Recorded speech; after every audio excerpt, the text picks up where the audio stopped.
Yes sir. Yes sir. अभी तो ये स्क्वायर देखो, स्क्वायर बन गया है वैसे। सर दोनों तो पार्ट अगर का आंसर 5 ओम को अगर मैं 4 से डिवाइड कर देता हूँ, it will come out to be 1.25 ohm. तो 1.25 ओम की एक लेंथ ये हो जाएगी, 1.25 ओम की लेंथ ये हो जाएगी। सिमिलरली ये भी 1.25 ओम, ये भी 1.25 ओम। अगर अक्रॉस हम डायगोनल करते हैं तो ध्यान से देखें, ये वाला लेंथ मतलब ये दो पार्ट, दो रेजिस्टेंस आपकी सीरीज में हो जाएंगी, ये वाली दोनों सीरीज में हो जाएंगी और ये दोनों आपस में पैरेलल में हो जाएंगी। इसको R1, इसको R2, इसको R3 और इसको R4। तो हम कह सकते हैं R1 R2 सीरीज में है, तो R12 हमारा हो जाएगा 2.5। सिमिलरली R34 भी हो जाएगा 2.5। ये दोनों पैरेलल में हो गए, तो हमारी जो R नेट हो जाएगी वो 2.5/2 आ जाएगी, जो कि 1.125 आंसर 1.25 सॉरी। तो आपके सर तो इसमें हम डायगोनल के अक्रॉस एक लाइन ड्रॉ नहीं करेंगे? नहीं नहीं नहीं नहीं नहीं, ऐसे नहीं, ये ज्वाइन थोड़ी करनी है। उसने ज्वाइन थोड़ी बोला था, उसने कहा था बैटरी लगानी है और भी क्या करा। सेकंड वाले पार्ट का बोल दिया। क्या बोला बेटा? सर ये वो सर गलती से मैंने सेकंड वाले R3 और पार्ट R4 सीरीज में क्यों नहीं है? R3 और R4 किसमें नहीं है? सर 1 2 3 4 ये सारे रजिस्टर सीरीज में क्यों नहीं है? क्योंकि बेटा एक्चुअली क्या है, हमने A और B के अक्रॉस किया है। तो जब करंट A से आएगा तो उसके पास दो रास्ते होंगे, या तो वो R1 R2 से चला जाएगा या R3 R4 से जाएगा। तो दिस मींस R1 और R2 सीरीज में हो गए और R3 R4 सीरीज में हो गए। ये पूरा तो तब होता ना जब ये इस तरीके से एक स्ट्रेट वायर होती। Okay sir. ठीक है ना, अभी तो ये तब ये इस कंडीशन में होता सीरीज में सारे। अभी तो उसने ये बोला कि A और B हमने रेक्टेंगल बनाया और उसको फिर डायगोनली मैंने कनेक्ट किया। Okay sir. सभी को क्लियर है ये वाला? सर गलती से सेकंड पार्ट का पहले बोल दिया था मैंने। कोई बात नहीं। अभी सेकंड पार्ट क्या था, उसको मतलब एंड से कनेक्ट करना है। सर सॉरी सेकंड पार्ट का नहीं, नहीं, सेकंड पार्ट क्या था? मैंने सर क्या बोला था? आई डोंट नो, मतलब मैंने ढंग से सुना नहीं था। अभी तो मैं उस टाइम सॉल्व भी कर रहा था, इसलिए मैंने रुकने को कहा था। कोई नहीं, चलो ये वाला क्वेश्चन समझ में आ गया सभी को? Yes sir. ठीक है। Yes sir. अब देखो, आज मैं आपको क्या बताने वाला हूँ। आज आप लोग पढ़ने वाले हैं एम मीटर और वोल्ट मीटर के बारे में। ठीक है, उसके बाद ईएमएफ के बारे में पढ़ेंगे, उसके रिगार्डिंग कुछ कुछ चीजें करेंगे, और फिर मैक्सिमम पावर ट्रांसफर थ्योरम थोड़ा सा हम उसके बारे में पढ़ लेंगे। मोस्ट प्रोबेबली आज मोटा मोटा जो है हम इस चैप्टर को कंप्लीट कर लेंगे। तो सबसे पहले मैं आपको दिखा देता हूँ कि कोई भी जो इंस्ट्रूमेंट होते हैं वो किस तरीके से दिखते हैं। मैंने कुछ इमेजेस डाल रखी हैं। ये गैल्वेनोमीटर है जो आपके आगे अभी दिख रहा है, ये आपके आगे दिख रहा होगा, ये गैल्वेनोमीटर है। गैल्वेनोमीटर क्या करता है? गैल्वेनोमीटर हमारा करंट मेजर करता है, आई को मेजर करता है। सेकेंडली क्या बताएगा, वो डायरेक्शन भी बताता है, ये कि जो करंट है वो हमारा लेफ्ट से राइट की तरफ जा रहा है या राइट से लेफ्ट की तरफ जा रहा है। तो इसमें होगा क्या, ये जो स्केल है अगर हमारा राइट से लेफ्ट की तरफ जाएगा, सॉरी लेफ्ट से राइट की तरफ जाएगा, तो ये वाली जो रीडिंग है ये इधर आ जाएगी इस तरीके से। सभी को समझ में आ रही है वाली चीज? और वहीं अगर ये राइट से लेफ्ट जा रहा होगा करंट, तो ये करंट ये रीडिंग इस तरीके से आ जाएगी। तो ये डायरेक्शन बताने के लिए है। मैग्नीट्यूड आप लोग देख ही पा रहे हैं। जनरली जो ये जो गैल्वेनोमीटर्स होते हैं, इनकी जो रीडिंग होती है ये 1 मिली एम्पेयर से 2 मिली एम्पेयर तक ही मेजर कर पाते हैं। जनरली इससे ज्यादा इनकी जो कहते हैं औकात नहीं होती, इससे ज्यादा लगाओगे तो ये फेल हो जाते हैं। तो बेसिकली जो इनकी लिमिट होती है वो 1 मिली एम्पेयर से 2 मिली एम्पेयर तक होती है। ये करंट मेजर कराता है और करंट की डायरेक्शन बताता है। क्या यहाँ तक सभी को क्लियर है? सर हाँ बेटा। सर अगर हमने ज्यादा दे दिया तो फिर वो क्या शो करेगा? खराब हो जाएगा बेटा, जल जाएगा। जैसे अभी मैंने आपको याद होगा बल्ब की एक रेटिंग बताई थी। बल्ब की रेटिंग कैसे, जैसे अगर बल्ब है हमारा से लिखा हुआ है 200 वॉट का, और इसकी जो बैटरी है वो लिख रखी है हमने अप्रोक्सीमेट कह रहा हूँ मैं 200 वोल्ट की, तो 200 पोटेंशियल के अक्रॉस 200 वॉट देता है। तो अगर मैं इसको देखता हूँ तो इसमें अगर मैं मैक्सिमम करंट निकालूं तो P is equal to VI होता है। तो power 200 watt is equal to 200 into I. तो यहाँ से जो आई आता है वो आता है 1 एम्पेयर। इस 1 एम्पेयर का मतलब क्या है कि अगर इस बल्ब के अंदर 1 एम्पेयर से ज्यादा करंट जाएगा तो ये बल्ब फ्यूज हो जाएगा। Is I am clear about it? Yes sir. और कोई भी Yes, इंस्ट्रूमेंट sir. जब Yes, भी sir. वोल्टेज, जब भी आपके घर में वोल्टेज ऊपर नीचे होती है तो जो इंस्ट्रूमेंट खराब होता है वो ज्यादा करंट की वजह से होता है, क्योंकि उसमें ज्यादा करंट चला जाता है तो मतलब इंस्ट्रूमेंट खराब हो जाता है। तो ये थी हमारी बेसिक मोटी मोटी चीजें, ठीक है। इसके बाद हम क्या देखते हैं, बिल्कुल जैसा गैल्वेनोमीटर होता है, अगर आप ध्यान से देखेंगे, मैं दोनों एक बार आपको साथ साथ दिखा देता हूँ। कहाँ गया हमारा गैल्वेनोमीटर, ये रहा, एक सेकंड।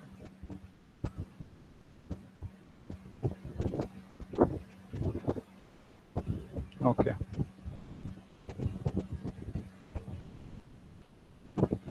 ये हमारा गैल्वेनोमीटर है, साथ के साथ आप देख लो वोल्ट मीटर, देखो दोनों में कोई ज्यादा डिफरेंस नहीं होता। सिमिलरली एम मीटर होता है, लेकिन एम मीटर और गैल्वेनोमीटर दोनों करंट मेजर करते हैं, लेकिन गैल्वेनोमीटर के अंदर आप डायरेक्शन बता सकते हो, जो मैंने अभी आपको यहाँ बताई, ये जो इधर इधर जाता है। लेकिन हमारा जो एम मीटर होता है वो सिर्फ एक ही डायरेक्शन में जाता है। तो आप ये देखेंगे आपका एम मीटर है, ये सिर्फ इस डायरेक्शन में दिखाता है करंट, इसमें डायरेक्शन नहीं बता सकते आप, इसमें सिर्फ आप मैग्नीट्यूड बता सकते हैं, पहली चीज। सिमिलरली हमारा वोल्ट मीटर भी ऐसा ही होता है। वोल्ट मीटर में भी हम सिर्फ मतलब एक ही डायरेक्शन में चीजें बता पाते हैं। इंपॉर्टेंट चीज क्या है, वोल्ट मीटर तो आप लोगों को पता है पोटेंशियल डिफरेंस मेजर करने के लिए यूज होता है, और एम मीटर हमारा करंट मेजर करने के लिए यूज होता है। नाउ इंपॉर्टेंट क्या है कि गैल्वेनोमीटर से मिलकर ही वोल्ट मीटर बनता है और एम मीटर बनता है। मतलब जो गैल्वेनोमीटर है वही वोल्ट मीटर है, बस इसके अंदर कुछ चेंजेस कर देते हैं। सिमिलरली गैल्वेनोमीटर से ही हमारा एम मीटर बनता है, वो कैसे बनता है वो हम देखते हैं। अब ध्यान से देखना, सबसे पहले हम एम मीटर देख रहे हैं। क्या सभी को यहाँ तक समझ में आ रहा है बेटा? Yes sir. ओके सर अगर Yes, गैल्वेनोमीटर की एरो लेफ्ट डायरेक्शन में होगी तो करंट का भी डायरेक्शन लेफ्ट में होगा। हाँ हाँ हाँ हाँ, मैंने भी वो बताया ना, ये वाली चीज, ये जो मैंने अभी रेड और ब्लैक से बताई थी, सर तो वो रेड और ब्लैक वाली वही चीज है ना, कि अगर हमारा ब्लैक वाला है तो आपका करंट लेफ्ट से राइट होगा, वहीं अगर रेड की तरफ है तो आपका करंट राइट से लेफ्ट होगा। तो रीडिंग जो होती है सेंटर में होती है, आप सेंटर में 0 देख पा रहे होंगे इसको, क्लियर है? सर विटसोन सर, ब्रिज के टाइम गैल्वेनोमीटर गैल्वेनोमीटर ही यूज करते हैं ना बीच में जो। हाँ बेटा, गैल्वेनोमीटर यूज करते हैं, क्योंकि करंट उसमें हम ये अच्छा। चाहते हैं ना कि 0 करंट फ्लो करे, तो बैलेंसिंग करने के लिए गैल्वेनोमीटर यूज करते हैं। Yes, sir. बाकी एम मीटर भी यूज कर सकते हैं, ऐसी कोई दिक्कत नहीं है, करंट ही तो सर- मेजर करना है। हाँ बेटा, सर गैल्वेनोमीटर एक बार दोबारा समझा दो। गैल्वेनोमीटर बेटा करंट मेजर करने के लिए यूज होता है, करंट मेजर करने के लिए यूज होता है। इसमें करंट की डायरेक्शन भी बताई जा सकती है, लेकिन इसकी जो खामी है वो ये है कि ये करंट जो है 1 मिली एम्पियर से 2 मिली एम्पियर के बीच में ही मेजर कर सकता है। दैट्स इट, इतना ही होता है गैल्वेनोमीटर के बारे में, ठीक है। सर, यहाँ पे जो दो प्लग है, ये हाँ बेटा, तो सर हमारे पास कोई ऐसा इंस्ट्रूमेंट नहीं है जो क्या? ज्यादा करंट भी कर सके मेजर और मैं बता डायरेक्शन भी तो रहा हूँ, बताए। एम मीटर नहीं, डायरेक्शन तो बेटा गैल्वेनोमीटर से ही मिलती है। बाकी जो एम मीटर होता है उससे हम मतलब ज्यादा करंट के लिए यूज कर सकते हैं, लेकिन वो भी एक्चुअली गैल्वेनोमीटर ही होता है, बस उसमें थोड़ी एडजस्टमेंट कर देते हैं। सर ये सिर्फ डीसी के लिए है? हाँ बेटा, Direct ये current के डीसी के लिए, हाँ बेटा डीसी के लिए, क्योंकि एसी के लिए अलग इंस्ट्रूमेंट्स होते हैं बेटा। वो अभी आप लोगों के ऐसे सिलेबस में भी नहीं है, लेकिन मतलब हाँ मतलब मोटा मोटा जो होता है उसमें डीसी के लिए ही है। अभी आप लोगों के लेवल में डीसी है तो मैंने डीसी के लिए ही कर रहा है, ठीक है। क्योंकि एसी के केस में तो क्या होगा, करंट भी चेंज होता है, डायरेक्शन हर सेकंड में, मैंने आपको बताया था 1 सेकंड में मतलब 100 टाइम्स डायरेक्शन चेंज होती है, तो एक्चुअली वो शो ही नहीं कर पाएगा। तो ये डीसी वाला तो बिल्कुल सेंटर में ही रह जाएगा वो, क्योंकि वो शो ही नहीं कर पाएगा इतनी जल्दी जल्दी चेंजेस, तो उसके लिए तो सेंटर में ही रहेगा हमेशा। सर हाँ बेटा, सर जो गैल्वेनोमीटर होता है वो कौन से कनेक्शन में लगाया जाता है? कौन से सीरीज में ही लगेगा बेटा, करंट मेजर करने के लिए तो सीरीज में ही लगता है ना क्यों? बेटा। करंट मेजर करने के लिए सीरीज में लगाते हैं, तभी तो करंट मेजर हो पाएगा सीरीज में। अभी देख लेते हैं, कोई बात नहीं। गैल्वेनोमीटर एक एमीटर की तरह गैल्वेनोमीटर बोलो। सर गैल्वेनोमीटर की सुई अगर 0 पे होगी तो फिर इसका मतलब कोई करंट ही फ्लो नहीं कर रहा। करंट फ्लो नहीं कर रहा, हाँ। या फिर एसी या तो भाई करंट फ्लो नहीं कर रहा, या एसी फ्लो मतलब एसी करंट फ्लो कर रहा है जिसकी वजह से वो मूव नहीं कर रहा, तो दोनों केस हो सकते हैं।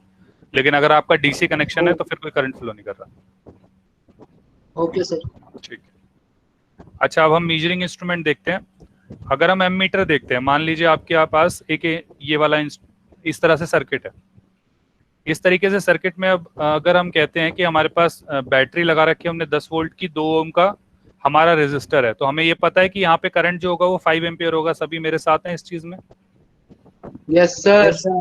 Yes sir. अब क्या हुआ, Yes, sir. मैंने Yes, sir. Yes, मैंने sir. ओके ओके ओके अब मैंने इस सर्किट के अंदर एमीटर लगा दिया। अब मान लो एमीटर की जो रेजिस्टेंस थी वो 2 ओम थी, क्योंकि कुछ तो रेजिस्टेंस होगी होगी। अब हमने मान ली कि एमीटर की रेजिस्टेंस 2 ओम है। वापस से हमने देखा पोटेंशियल हमारा 10 ओम हो गया, नेट रेजिस्टेंस जो होगी अब 2 और 2 4 ओम हो जाएगी हमारी आर नेट। तो आर नेट 4 ओम होगी, तो हमारा जो करंट होगा वो V अपॉन आर हो जाएगा, और V अपॉन आर तो आई हमारा 2.5 आ जाएगा। क्या सभी को ये चीज समझ में आती है? Yes sir. Yes sir. Now जब Yes, sir. एमीटर जो हमने लगाया उससे हमें फायदा हुआ या नुकसान? सर नुकसान हो गया, नुकसान। फ्लो कर रहा है। सर हमारी वैल्यू से चेंज हो गया। नुकसान बढ़ा है। अब इम्पोर्टेंट क्या है, हमें ये चीज समझना कि नुकसान हुआ, प्लस हमें ये भी नहीं पता कि एक्चुअल में करंट था कितना, क्योंकि हमें करंट तो मेजर करना था 5 एम्पियर, लेकिन मेजर हुआ हमारा सिर्फ 2.5 एम्पियर, तो करंट भी चेंज हो गया। तो अब हमें लगता है यार ये तो दिक्कत हो गई, तो अब इसको सॉल्व कैसे करें? तो अब अगर हम ध्यान से देखें तो हम करते क्या हैं, अब हम एक मैंने जैसे क्या बताया कि अगर एक एमीटर भी एक गैल्वेनोमीटर ही होता है, राइट? तो हम क्या करते हैं, ये एमीटर के अंदर एक सेटिंग करते हैं। कहाँ गया? हाँ, ये जो एमीटर है इसके अंदर हम एक सेटिंग करते हैं। सेटिंग से क्या होता है, एक्चुअली एमीटर के अंदर गैल्वेनोमीटर लगा होता है और एक रेजिस्टर लगा होता है। इस रेजिस्टर को हम करते क्या, पैरेलल में कनेक्ट करते हैं। इस रेजिस्टर को हम कहते हैं शंट, SHUNT, शंट। ये चीजें मैं समझाऊंगा अभी, इसलिए पहले एक बार हटा देता हूँ, ध्यान से सुनिएगा। अभी शंट करती क्या है? हमें पता है कि सीरीज, देखो जब भी सीरीज में रेजिस्टेंस लगेगा तो आप लोगों को पता है कि नेट रेजिस्टेंस हमारी हमेशा बढ़ती है। सभी को ये चीज तो क्लियर होगी? ये कॉन्सेप्ट हमने पहले सिखा रखा है। अब मुझे क्या करना है, मुझे एक इस तरीके से एक एमीटर बनाना है जिसकी रेजिस्टेंस बहुत ज्यादा कम हो। देखो कुछ ना कुछ रेजिस्टेंस तो होगी, ये तो हमें मान के चलना है, तो उसमें तो हम एक्यूरेट नहीं हो पाएंगे, लेकिन हम क्या चाहते हैं कि एक ऐसी रेजिस्टेंस हो जो बहुत कम हो। लेकिन भाई एमीटर एक तरीके का गैल्वेनोमीटर ही है, गैल्वेनोमीटर के अंदर तो भाई कुछ रेजिस्टेंस तो रहेगी। तो ये 2 ओम रेजिस्टर अगर मैं एग्जांपल के तौर पे मान लूं तो ये तो रहेगी। तो अब मैं ऐसा क्या करूं कि ताकि इस पूरे एमीटर की जो रेजिस्टेंस है वो कम हो जाए? तो अब किसी की रेजिस्टेंस कम करने के लिए क्या हम पैरेलल में कनेक्शन करते हैं? ये सभी को याद है? Yes sir. Yes sir. तो अब हमने क्या किया, ये गैल्वेनोमीटर ओके, अब अगर मैंने ये गैल्वेनोमीटर लिया तो इस गैल्वेनोमीटर के मैंने क्या किया, एक पैरेलल मैंने एक रेजिस्टर लिया और एक रेजिस्टर लिया जो पैरेलल में कनेक्ट कर दिया। अब पैरेलल में कनेक्ट करने के बाद मुझे ये ध्यान रखना पड़ेगा कि इस रेजिस्टर की जो नेट रेजिस्टेंस है वो कम हो, क्योंकि वो जितनी कम होगी उतनी ही ज्यादा नेट रेजिस्टेंस कम होगी। जैसे आप लोगों को पता होगा, अगर 2 रेजिस्टेंस हैं, एक की रेजिस्टेंस 3 ओम है, एक की रेजिस्टेंस 6 ओम है, दोनों को अगर मैं पैरेलल में कनेक्ट करता हूं तो हमारी जो आर नेट आती है वो 2 ओम आती है। ये हमने बहुत बार क्वेश्चन कर रखा है। तो इसका मतलब ये 2 ओम क्या बताता है कि 3 और 6 3 से भी छोटी नेट रेजिस्टेंस आएगी अगर हम पैरेलल में कनेक्ट करेंगे। इसका मतलब ये जो शंट होगा ये मुझे बहुत छोटी रेजिस्टेंस लगानी चाहिए, जिसकी वजह से इनकी पूरी नेट रेजिस्टेंस कम हो जाए। क्या सभी को ये चीज क्लियर है? Yes sir. Yes sir. अब देखो मैंने क्या किया, जैसे ये पैरेलल में लगाया, जैसे ही मैंने ये पैरेलल में लगाया, अब मैंने क्या माना कि टोटल करंट आई फ्लो कर रहा था। पहले मतलब इसके अंदर जो टोटल करंट था वो आई फ्लो कर रहा था। तो अब क्या हुआ, गैल्वेनोमीटर के अंदर जो करंट गया मैंने मान लिया कि वो IG है। IG मतलब जो गैल्वेनोमीटर के अंदर करंट गया, क्योंकि मुझे पता है गैल्वेनोमीटर के अंदर जो करंट जाना चाहिए वो कम जाना चाहिए, क्योंकि अगर वो ज्यादा जाएगा तो गैल्वेनोमीटर भी खराब हो सकता है। इसके बाद अगर मैं यहाँ पे ऊपर इसे, जिसे मैंने शंट कहा, जो रेजिस्टेंस है, पर हम तो एमीटर की बात कर रहे थे बेटा। वो एमीटर के अंदर का मैं बता रहा हूँ। एमीटर के अंदर गैल्वेनोमीटर और शंट दोनों लगा होता है। ओके नहीं सर। समझे?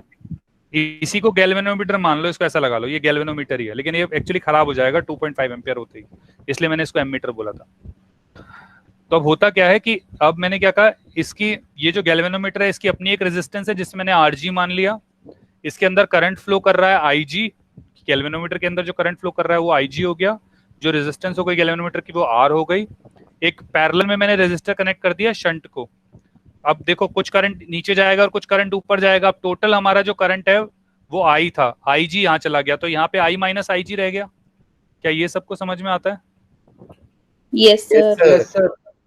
आई minus IG.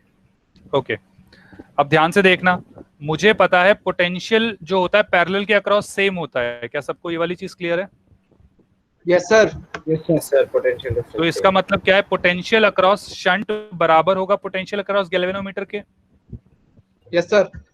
Potential across shunt मतलब शंट के थ्रू जो करंट जा रहा है, तो I S into resistance of shunt is equal to galvanometer में जो करंट जा रहा है इंटू रेजिस्टेंस ऑफ गैल्वेनोमीटर। अब करंट जो शंट में जा रहा है वो हमारा कितना आया था? 1 आई माइनस आई जी। आई जी की स्पेल कैपिटल लिखा था, एक सेकेंड, ये हो क्यों नहीं रहा? एक सेकेंड थोड़ा सा हैंग हो गया। ओके,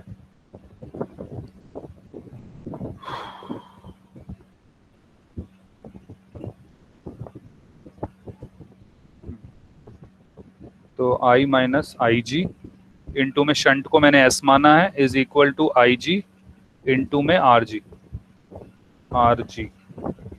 अगर अब सभी यहाँ पे ध्यान से देखें थोड़ा, तो अब क्या बचा?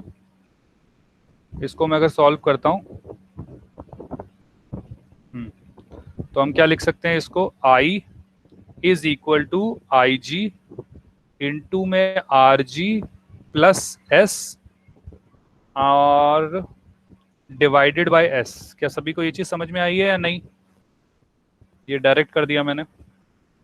Yes sir. आई एस और आर एस को आई माइनस आई जी क्यों लिखा? आई एस को बेटा जो करंट एस में गया होगा, देखो ऊपर जो करंट, एक सेकंड, एक मिनट नीचे आ जाओ। हाँ ध्यान से देखें, जो करंट ऊपर या आईजी में यहाँ पे जो गया, ये जो करंट गया यहाँ पे टोटल आई था, यहाँ पे आईजी चला गया, तो यहाँ क्या बचेगा? आई माइनस आईजी तो बचेगा। Yes sir. क्लियर है?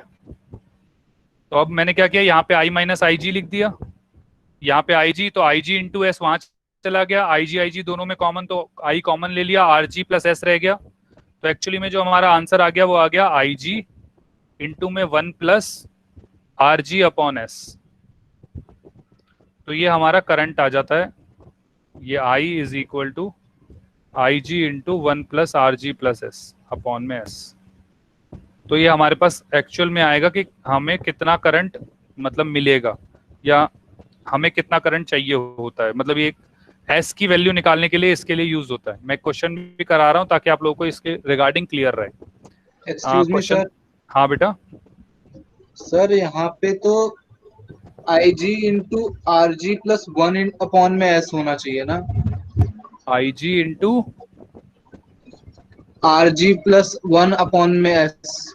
नहीं आई जी बेटा देखो इसमें भी है इधर भी है, देखो आई जी इधर भी है और आई जी इधर भी है। यहाँ पे पहले एस अंदर मल्टीप्लाई होगा, मैं पूरा कर देता हूँ एक मार्क देखो। सर वो आई minus I G into S, वो एस क्या है? शंट बेटा जो ऊपर अभी हमने लगाई है, जो रेजिस्टेंस ये वाली शंट आर एस, ये एस रेजिस्टेंस ऑफ शंट, वो रेजिस्टेंस है ना?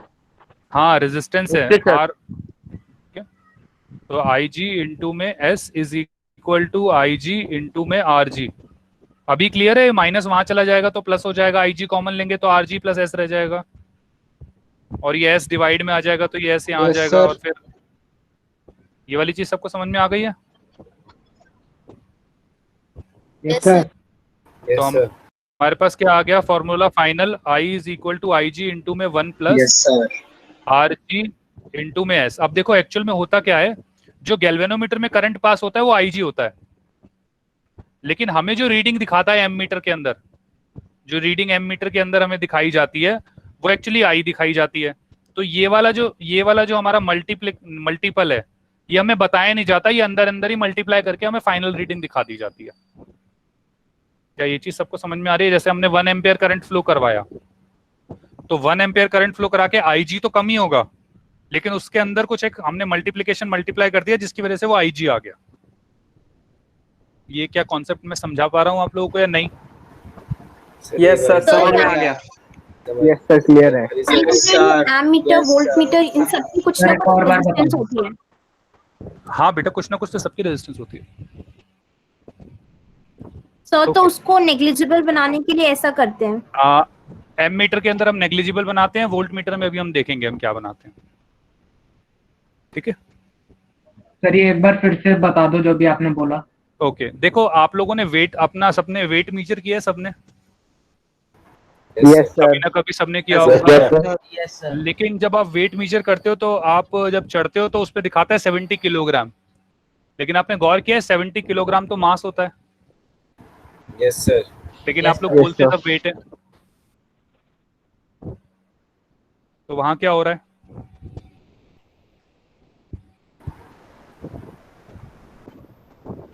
तो होता क्या है मैं बता देता हूँ, weight is equal to m into G. ये तो आप लोगों को सबको पता ही होगा। Yes sir. Yes sir. अब होता क्या है कि यस सर। ओके, अगर कहीं नहीं समझ में आए ना तो बेटा तो बोलना, नहीं तो चुप ही रहना, मैं समझ जाऊंगा कि समझ गए हो सब। ओके, तो W होता है m इंटू जी, ये आपने 9th क्लास में पढ़ा था। आप जनरली वेट ही मीजर करते हो, लेकिन होता क्या है वो जो मीजर करते हो उसके अंदर वो क्या करते हैं, G से डिवाइड कर देते हैं। तो G से डिवाइड करके जो आपको जो वैल्यू मिलती है 70 किलोग्राम, 20 किलोग्राम, आप लोगों का 40, 50 किलोग्राम जो भी आता है, वो एक्चुअली वो करते क्या है, उस वेट को डिवाइड कर देते हैं G के साथ।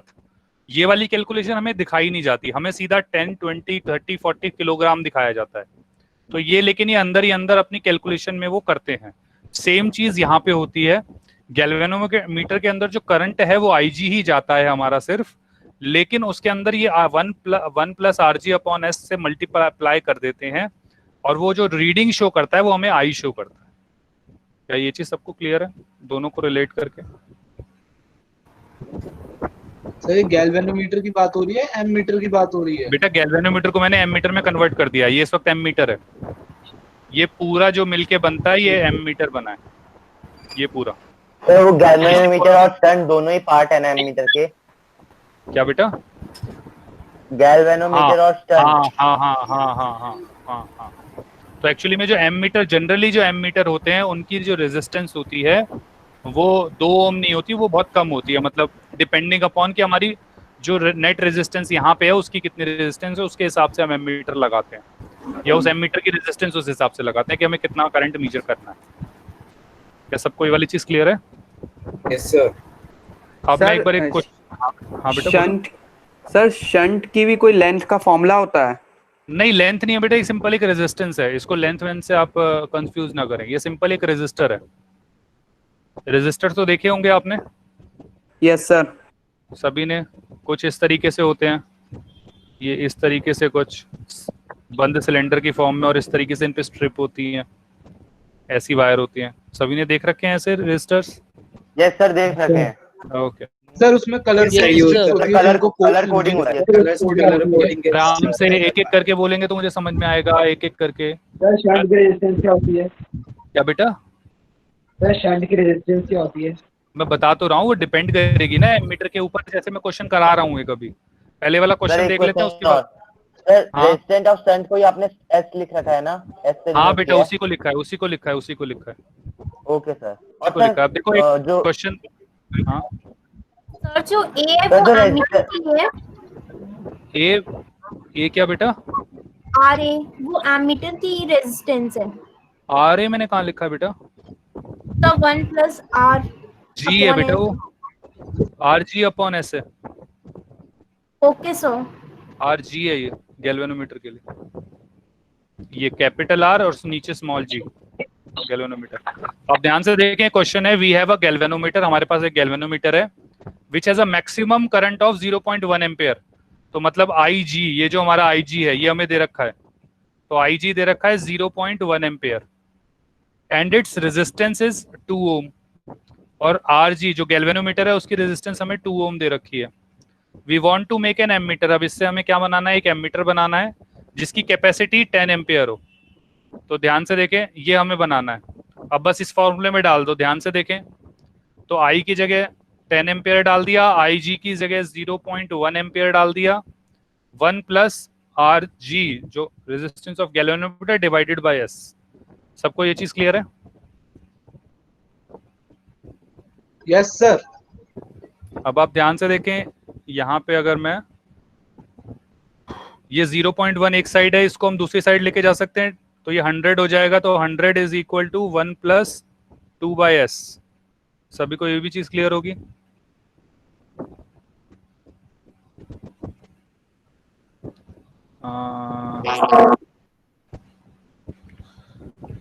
एक सेकेंड सर यहाँ पे शंट की रेजिस्टेंस पूछी है। हाँ बेटा, शंट की रेजिस्टेंस निकालनी है। तो 100 is equal to 1 plus 2 upon S. तो यहाँ पे हो जाएगा 99 is equal to 2 upon S, और एस हो जाएगा 2 अपॉन 99। तो अप्रोक्सीमेटली ये आ जाएगी 0.02 ओम। तो हेंस ये हमारा आंसर है इस वाले केस में। ये जस्ट बताने के लिए कि रेजिस्टेंस देखो कितनी, शंट की रेजिस्टेंस कम होती है इस केस में, तो कितनी कम कर दी है, और तभी हमारी वैल्यू सही भी आती है। सर गैल्वेनोमीटर की भी अपनी रेजिस्टेंस होती है? हाँ बेटा, और क्या, हर एक इंस्ट्रूमेंट की अपनी रेजिस्टेंस होगी ना। अब लेकिन अब ये जो एमीटर बना है इसकी रेजिस्टेंस, नेट रेजिस्टेंस कम हो गई ना। एक आरजी है और ये 0.02 है, तो इसकी नेट रेजिस्टेंस निकालोगे तो ऑटोमेटिकली कम हो जाएगी। Yes sir. ठीक है, क्योंकि पैरेलल में कनेक्टेड है। यहाँ तक आई थिंक सबको क्लियर होगा?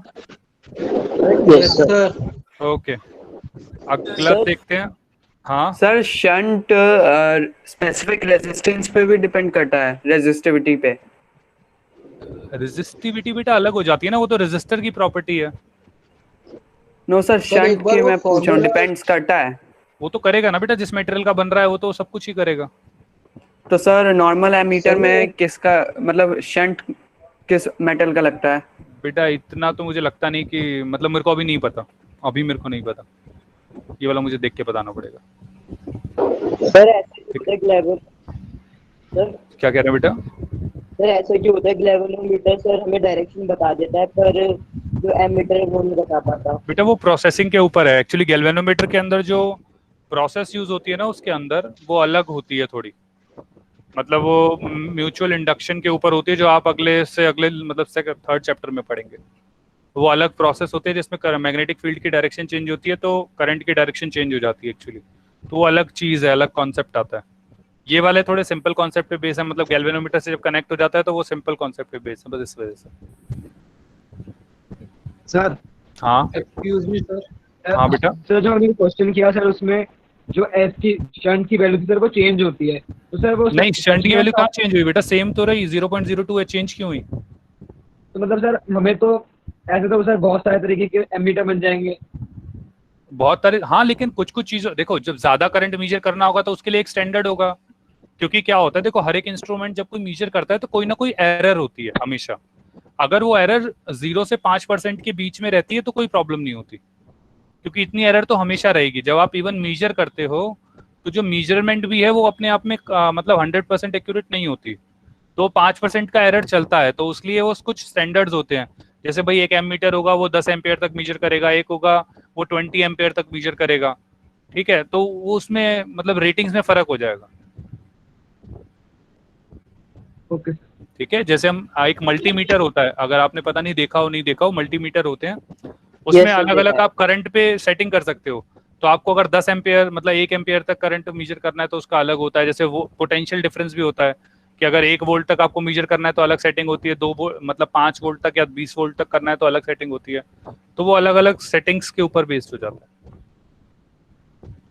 ठीक है, ओके ओके। अब अगला होता है हमारा वोल्ट मीटर। सर हाँ बेटा। सर ये जो डेरिवेशन थी एमीटर इनटू वोल्ट और वोल्ट मीटर वाली, सर ये नोट करना था। बेटा क्यों नहीं किया, आप तो बाद में करना, वैसे करना था लेकिन बाद में करना। वैसे कहीं यूज नहीं होने वाला वो, बस आप लोगों के नॉलेज के लिए है वो, वैसे तो यूज नहीं होगा। लेकिन वोल्टमीटर की डेरिवेशन थी है, क्या बेटा? एमीटर से वोल्टमीटर की डेरिवेशन थी है। नहीं बेटा, ये थी गैल्वेनोमीटर को एमीटर में कन्वर्ट करने। Okay sir. ओके, अब अगला हमारे पास आता है वोल्ट मीटर। ध्यान से देखिएगा। अब वोल्ट मीटर में हम क्या करते हैं, एक सेकेंड।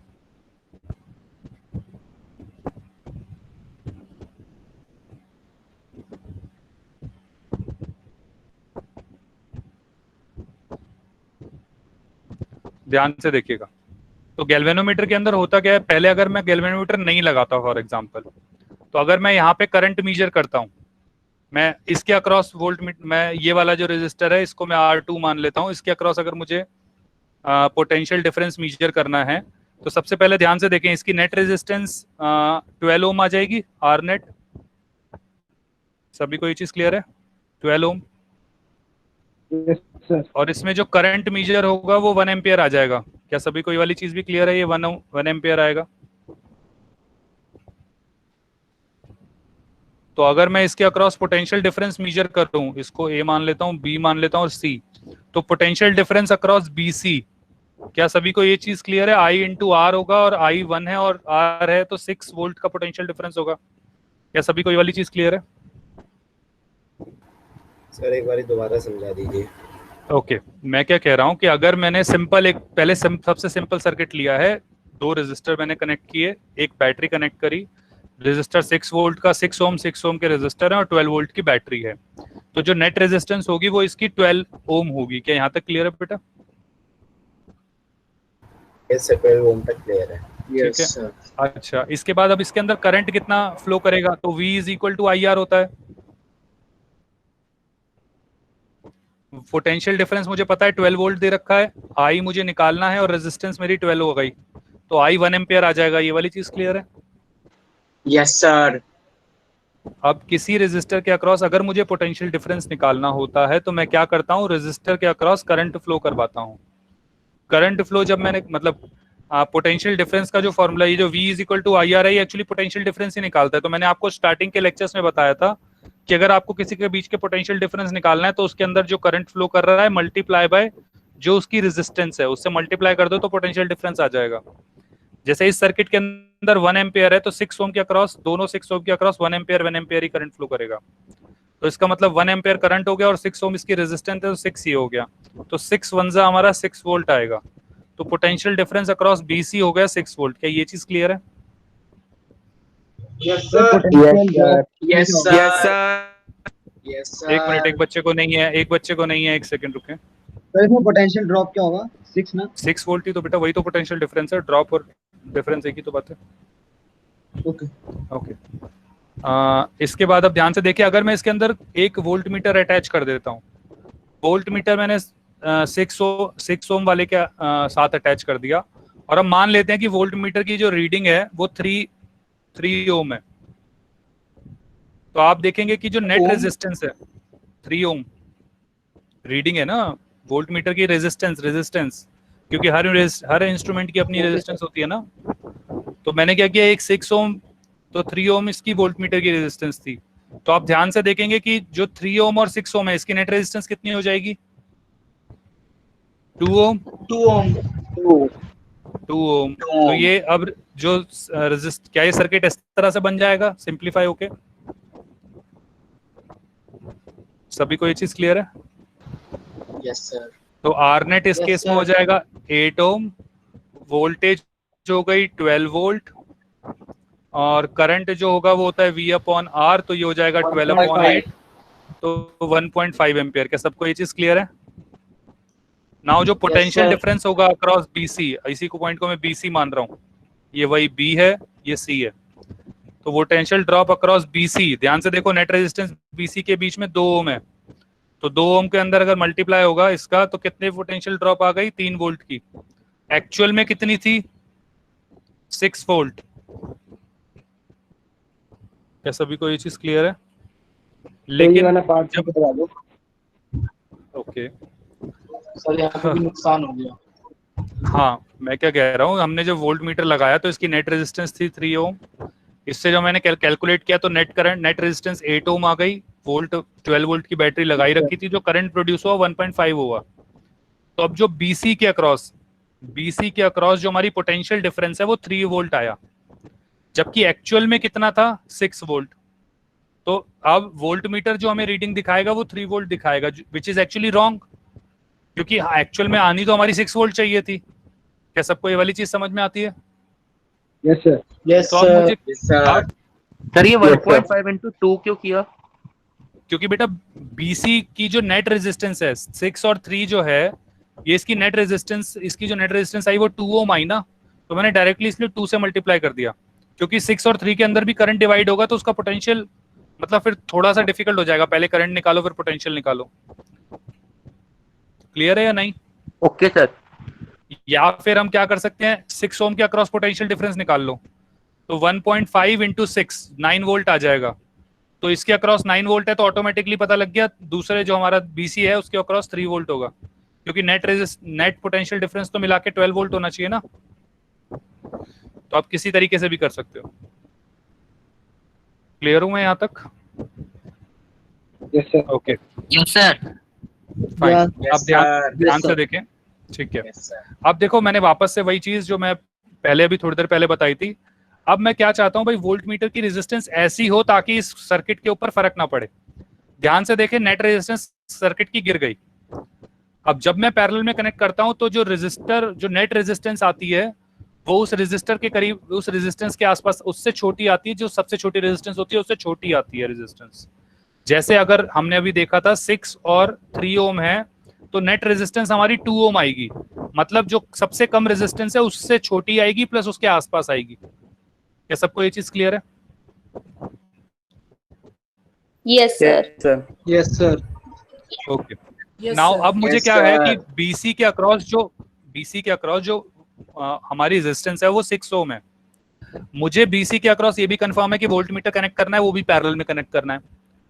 नाउ अब क्या करूं ऐसा कि जो वोल्टेज की रेजिस्टेंस है वो, मतलब जो यहाँ BC के अक्रॉस जो रेजिस्टेंस है वो 6 ओम के आसपास ही रहे, तो मैं क्या कर सकता हूँ, वोल्ट मीटर के साथ एक ऐसी रेजिस्टेंस अटैच कर सकता हूँ जो बहुत ज्यादा बड़ी हो। तो हमने क्या किया, एक रेजिस्टर लिया, मैं एक बार सर हम वोल्ट मीटर की बड़ी करंट उसके नहीं बना सकते हैं, बड़ी रेजिस्टेंस की? नहीं बेटा वो, हाँ वो तो कैसे बनाएगा बेटा, वो एक्चुअली गैल्वेनोमीटर को ही लेके उसके साथ कुछ अटैच करना पड़ेगा ना। मैंने स्टार्टिंग में बताया था ना, गैल्वेनोमीटर वोल्ट मीटर सब एक जैसे हैं।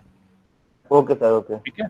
तो अब मैंने क्या किया, कहाँ गया, हाँ, तो अब अगर उस वोल्ट मीटर को भी ले लोगे तो भी सीरीज में कुछ अटैच करना पड़ेगा, लेकिन वो अगर सीरीज में करोगे तो वापस से वो थोड़ा सा मतलब वो भी हो जाएगा। ध्यान से देखना है मैं क्या कह रहा हूँ, कि हमने क्या किया, गैल्वेनोमीटर लिया, उसके साथ सीरीज में एक शंट लगा दी,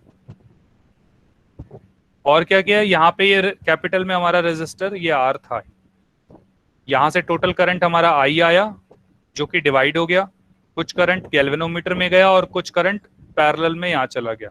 क्या सभी को ये वाली चीज क्लियर है? अब मैंने करा क्या है सर, ये जो आप नया सिस्टम, जो मैंने नया सिस्टम लगाया है उसमें हाँ एक मिनट में बता रहा हूँ, एक मिनट रुके। मैंने करा क्या है, ये जो S रेजिस्टर है, ये जो शंट है जो पहले मैंने दूसरे वाले केस में पैरेलल में लगाई थी, वो पैरेलल में इसलिए लगाई थी ताकि नेट रेजिस्टेंस कम हो जाए। अभी मैंने IG के केस में ये सीरीज में लगाई है, गैल्वेनोमीटर के मैंने सीरीज में लगाई है ये शंट। सीरीज में किस लिए लगाई है, ताकि इसकी जो टोटल रेजिस्टेंस है वो बढ़ जाए। मान लो इसकी टोटल रेजिस्टेंस हो गई 10,000 for example, just an example दे रहा हूँ कि गैल्वेनोमीटर की और शंट की जो रेजिस्टेंस है वो मिलके 10,000 हो गई, और जो नेट रेजिस्टेंस है यहाँ पे ये हमारी 6 ओम ही थी। तो आप देखेंगे 6 इंटू 10,000 डिवाइडेड बाय, जब ऐड करते हैं तो 10,006 आता है, तो अप्रोक्सीमेटली 5.999 ओम आ जाएगी, which is approximately equal to 6 ohm. Error अब भी रहेगी लेकिन कम हो जाएगी। क्या ये चीज समझ में आई है सभी को? Yes sir. तो 10,006 अपॉन में कैसे हो गया बेटा? वो मैंने 10,006 ये आपको मैंने डायरेक्ट R1 प्लस R2 होगा सर, बताया सर वो ऊपर में R1 into R2, नीचे में R1 प्लस R2। हाँ ये बताया तो है तब, जो दो रेजिस्टर होते हैं। क्लियर है वाली चीज? गैल्वेनोमीटर की रेजिस्टेंस होगी। हाँ बेटा, गैल्वेनोमीटर की रेजिस्टेंस होगी, RG कहेंगे इसको, स्मॉल RG। तो अब हम ध्यान से देखते हैं, वापस से वही पोटेंशियल ड्रॉप अक्रॉस जो हमारा ऊपर वाला सर्किट है, से गैल्वेनोमीटर का जो सर्किट है, गैल्वेनोमीटर शंट का, वो इक्वल होगी, अगर मैं इसको BC मान लेता हूँ या रेजिस्टर मान लेता हूँ, पोटेंशियल ड्रॉप अक्रॉस रेजिस्टर। अब गैल्वेनोमीटर और शंट के अक्रॉस जो करंट गया है वो हमारा IG गया है, तो पोटेंशियल ड्रॉप का फॉर्मूला होता है I इंटू R। तो I तो हो गया IG जो गैल्वेनोमीटर में करंट गया, प्लस जो गैल्वेनोमीटर जो गैल्वेनोमीटर की रेजिस्टेंस है Rg प्लस शंट किसके बराबर हो जाएगी? Potential drop across resistor which will be I minus IG into में R। क्या सभी को ये वाली चीज समझ में आई है? Yes sir. Yes sir. Okay, मैं बता रहा हूँ एक बार और। मैंने इस वाले एक सेकंड में थोड़ा ऊपर कर रहा हूँ उसको, एक सेकंड, थोड़ा हैंग हुआ है।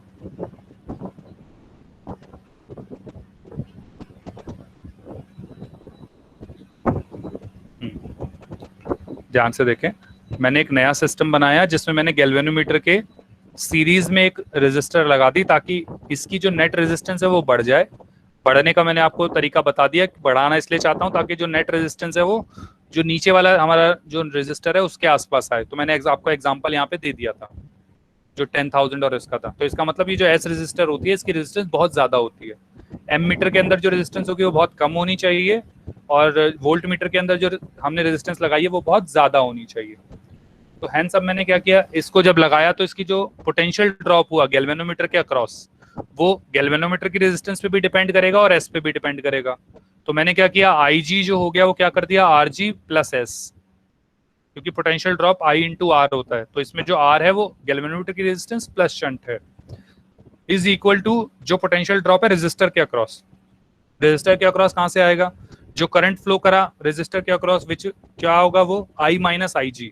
I टोटल करंट था, जो गैल्वेनोमीटर के अंदर IG चला गया तो I माइनस IG रह गया इनटू में जो रेजिस्टर की रेजिस्टेंस थी। अब आप ध्यान से देखेंगे यहाँ भी IG है, यहाँ भी IG है। बेटा पैरेलल के अंदर पोटेंशियल ड्रॉप सेम होती है ना बेटा? यस सर वो वाला। तो अब ध्यान से देखें, यहाँ भी IG है, यहाँ भी IG है, तो मैं सारे IG को एक तरफ लेके जा रहा हूँ। तो इसको मैं पहले अंदर मल्टीप्लाई कर लेता हूँ, तो लिखता हूँ IG is equal to RG plus S is equal to I into R minus IG into R। ये माइनस में वहां जाके प्लस में हो जाएगा। IG कॉमन ले लेते हैं, RG plus S plus R is equal to IR। क्या सभी को यहाँ तक क्लियर है? सर हमने इस स्टेप में क्या किया था एक बार फिर से बता दो। कौन से वाले स्टेप में बेटा? लास्ट स्टेप में बेटा मैंने जो IGR है, ये IGR है, ये पहले अंदर R से मल्टीप्लाई किया और ये IGR माइनस में था, वहां जाके प्लस में चला गया। अब ध्यान से देखें, IG इधर भी कॉमन है, इधर भी IG है, तो IG कॉमन लेके मैंने इसको एक साथ कर दिया।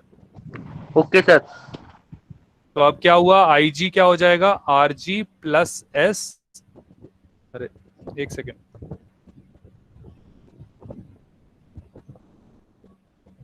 एक सेकेंड,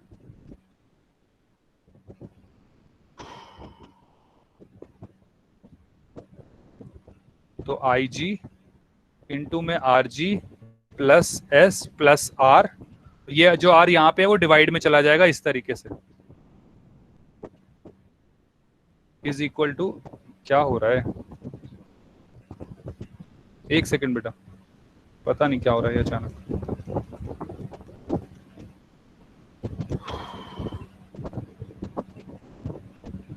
ओके, एक सेकंड में तो कुछ ठीक कर रहा हूँ।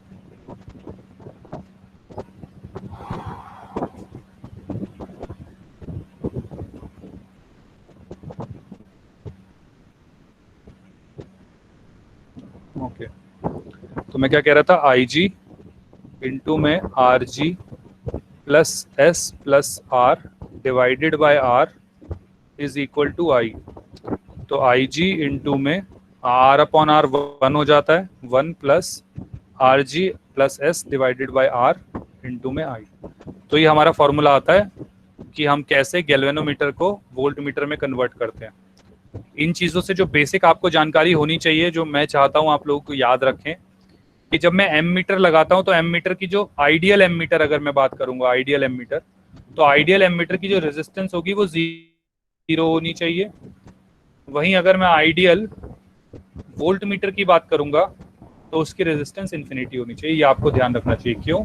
क्योंकि एम मीटर को हम सीरीज में लगाते हैं तो इसकी नेट रेजिस्टेंस इफेक्ट नहीं करनी चाहिए। सिमिलरली वोल्ट मीटर को हम पैरेलल में लगाते हैं तो वोल्ट मीटर की तब इफेक्ट नहीं करेगी जब वोल्ट मीटर की इन्फिनिटी होगी, और एम मीटर की तब इफेक्ट नहीं करेगी जब एम मीटर की रेजिस्टेंस 0 होगी। तो फिर वोल्ट मीटर शो कैसे करता है जब गैल्वेनोमीटर होता है? तो वोल्ट मीटर शो कैसे करता है कि जब वो, मैंने अभी ये वाली चीज बताई ना बेटा, अंदर हम क्या करते हैं, ये तो अंदर चीजें होती हैं, जो बाहर हमारा सर्किट होगा, बाहर पे तो आपको सिर्फ एक रीडिंग दिखेगी ये इस तरीके से।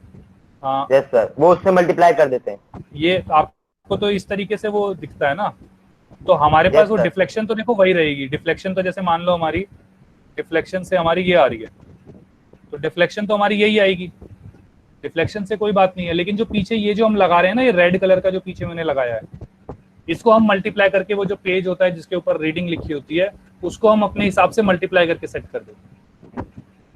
हम खुद मल्टीप्लाई करते हैं। हाँ, डिवाइस मतलब डायरेक्टली शो करता है। जो नहीं डायरेक्टली शो कैसे करे, नहीं डायरेक्ट देखो, डिफ्लेक्शन तो स्टैंडर्ड है, डिफ्लेक्शन में कोई वो नहीं कर सकते। जो हम चेंज कर सकते हैं, जो पीछे उसके लिखा होता है ना 1 एम्पियर 2 एम्पियर 3 एम्पियर या 1 वोल्ट 2 वोल्ट 3 वोल्ट, हम उसके अंदर मल्टीप्लाई डिवाइड करके, क्योंकि मुझे पता है कि मैंने कितना पोटेंशियल का डिफरेंस लगाया है जिसकी वजह से कितने डिग्री की डिफ्लेक्शन आएगी। क्या आप समझ रहे हैं मैं क्या कह रहा हूँ सर? एक मिनट, पहले एक मिनट, वो बच्चा पूछ रहा है, पहले उसका एक बार होने दो बेटा। वो क्लियर हुआ है वाली चीज? डिफ्लेक्शन कैसे पता चलेगा, मतलब कैसे डिग्री? देखो मैं बताता हूँ, जैसे मैंने क्या किया भाई, उसके अक्रॉस कुछ पोटेंशियल डिफरेंस अक्रॉस कनेक्ट किया और कुछ करंट फ्लो किया, जिसकी वजह से डिफ्लेक्शन जो हुआ वो हमारा कुछ इस तरीके से डिफ्लेक्शन शो हो गया यहाँ पे। अब ये बात मुझे पता है कि जो करंट उसके अंदर फ्लो किया गया वो 1 मिली एम्पियर था, जो हमारा गैल्वेनोमीटर में फ्लो किया, जो गैल्वेनोमीटर में फ्लो किया, क्योंकि वो काफी कम होगा क्योंकि रेजिस्टेंस दूसरी काफी ज्यादा है, तो गैल्वेनोमीटर में जो फ्लो किया वो 1 मिली एम्पियर ही था, ये मैं मान रहा हूँ, जिसकी वजह से डिफ्लेक्शन हमारा 1 मिली एम्पियर के हिसाब से हुआ। लेकिन पीछे जो मैं रीडिंग लगा रहा हूँ वो मुझे पता है कि भाई, क्योंकि मुझे फॉर्मूला ये वाला हमने डिराइव कर रखा है, तो मैंने उस फॉर्मूले में डाल के आई की वैल्यू निकाल ली, और जितनी डिफ्लेक्शन उसने दी थी, जैसे मान लें यहाँ पे डिफ्लेक्शन थी, तो ये डिफ्लेक्शन मान ले 2 एम्पियर के लिए थी, तो मैंने उसके पीछे 2 एम्पियर लिख दिया।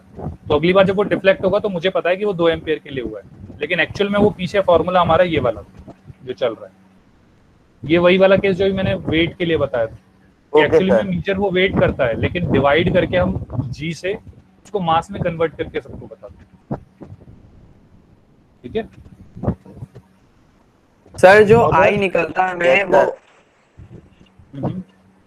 सर जो आई निकलता है उसे आर नेट से मल्टीप्लाई करते हैं ना, तभी हमें वोल्ट मीटर में वी की वैल्यू मिलेगी। हाँ, तभी वी की वैल्यू मिलेगी। ये वही करंट की वैल्यू थी। अब उसके अंदर हम मतलब आर नेट, जो इसका आर नेट होगा उससे मल्टीप्लाई कर देंगे तो उसकी आ जाएगी। लेकिन बेसिक जो है वो यही चलता है। और जो आप लोगों को याद करने की बात है, जो आप लोगों के स्टैंडर्ड में पूछी जा सकती है कि आइडियल एमीटर, जो मतलब ओलंपियाड्स वगैरह में पूछी जा सकती है फर्स्ट स्टेज 1 में, स्टेज 2 में ये सब काम आएगा। स्टेज 1 में हमारा ये आएगा कि आइडियल एमीटर जो है उसकी रेजिस्टेंस 0 होती है और आइडियल वोल्ट मीटर की जो रेजिस्टेंस होती है वो इन्फिनिटी होती है। इसको जरा स्टार मार्क करके लिख लेना कि आइडियल एमीटर की जो रेजिस्टेंस होती है वो 0 होती है रेजिस्टेंस, और आइडियल वोल्ट मीटर की हमारी इन्फिनिटी होती है। क्लियर है सभी को यहाँ तक? Yes sir. ओके, मैं आगे बढ़ रहा हूँ अब। लिख तो लिया ना? आज तक हम कभी अटेन नहीं कर पाए ना। कैसे नहीं बेटा, अटेन तो वैसे भी नहीं हो सकती ना वो वाली। तो देखो 0 और इन्फिनिटी अटेन कभी भी नहीं हो सकती, लेकिन ये आइडियल की बात है कि भाई ये चीज है। इन्फिनिटी वैसे भी कभी अटेन नहीं हो सकती, ठीक है ना सर? 0 तो अटेन हो सकती है ना? 0 नहीं बेटा, 0 भी एक्चुअली वो सुपर कंडक्टर के केस में होती है, लेकिन वो मतलब अभी के केस में आइडियल नहीं होता अगर आप वैसे देखोगे, क्योंकि टेम्परेचर बहुत लो करना होता है। अब इतने टेम्परेचर में हम काम कहाँ करते हैं? अभी हम जो काम करते हैं वो हमारा कूलर होता है, एसी होते हैं, इनका टेम्परेचर हम कहाँ से उतना लो करें जितनी रेजिस्टेंस के लिए चाहिए होता है। तो प्रैक्टिकलिटी में एक्सपेरिमेंट करने के लिए हम कर सकते हैं, लेकिन वैसे नहीं। सर सुपर कंडक्टर मॉड्यूल से पढ़ेंगे तो समझ में आ जाएगा ना? सुपर कंडक्टर दिया हुआ है मॉड्यूल में, मैंने बस हेडिंग देखी और चला गया वहां से। बेटा मैंने अभी मतलब पढ़ लेना, वैसे अगर कोई डाउट हो तो बता देना, मतलब कुछ अगर दिक्कत लगे वैसे पढ़। Okay sir. ओके, अब अगला जो है वो हम करते हैं, ध्यान से देखना। ईएमएफ के बारे में थोड़ा मैं आपको बता देता हूँ। अब ये टॉपिक एक बार देखते हैं, उसके बाद मुझे लगता नहीं आज शायद वो दूसरा मैक्सिमम पावर ट्रांसफर थ्योरम हो पाएगा, लेकिन कोई बात नहीं। पहले ईएमएफ के बारे में एक बार देख लेते हैं, ध्यान से देखिएगा। देखो होता क्या है कि अगर कहीं आपको जनरली हमें क्या दे रखा होता है, पोटेंशियल डिफरेंस दे रखा होता है किसी भी सर्किट के अंदर। तो I इज इक्वल टू, हमें पता है कि जैसे जो करंट है वो हमारा इस वाले केस में जैसे हम देख पा रहे हैं, तो जो करंट है हमारा वो हमारा इधर से इधर, ये हमारा से लेफ्ट से राइट जा रहा है। लेकिन वही जो हमारी जो इलेक्ट्रॉन है, हमें पता है कि वो हमारा राइट से लेफ्ट जाता है। सभी को ये चीज तो क्लियर है? Yes sir. ओके, नाउ होता क्या है कि जो इलेक्ट्रॉन यहाँ पे एक्चुअली क्या होता है, बैटरी लगाने की वजह से मटेरियल के अंदर इलेक्ट्रिक फील्ड जनरेट हो जाती है, और वो इलेक्ट्रिक फील्ड जनरेट होने की वजह से एक्चुअली इलेक्ट्रॉन ट्रांसफर करता है।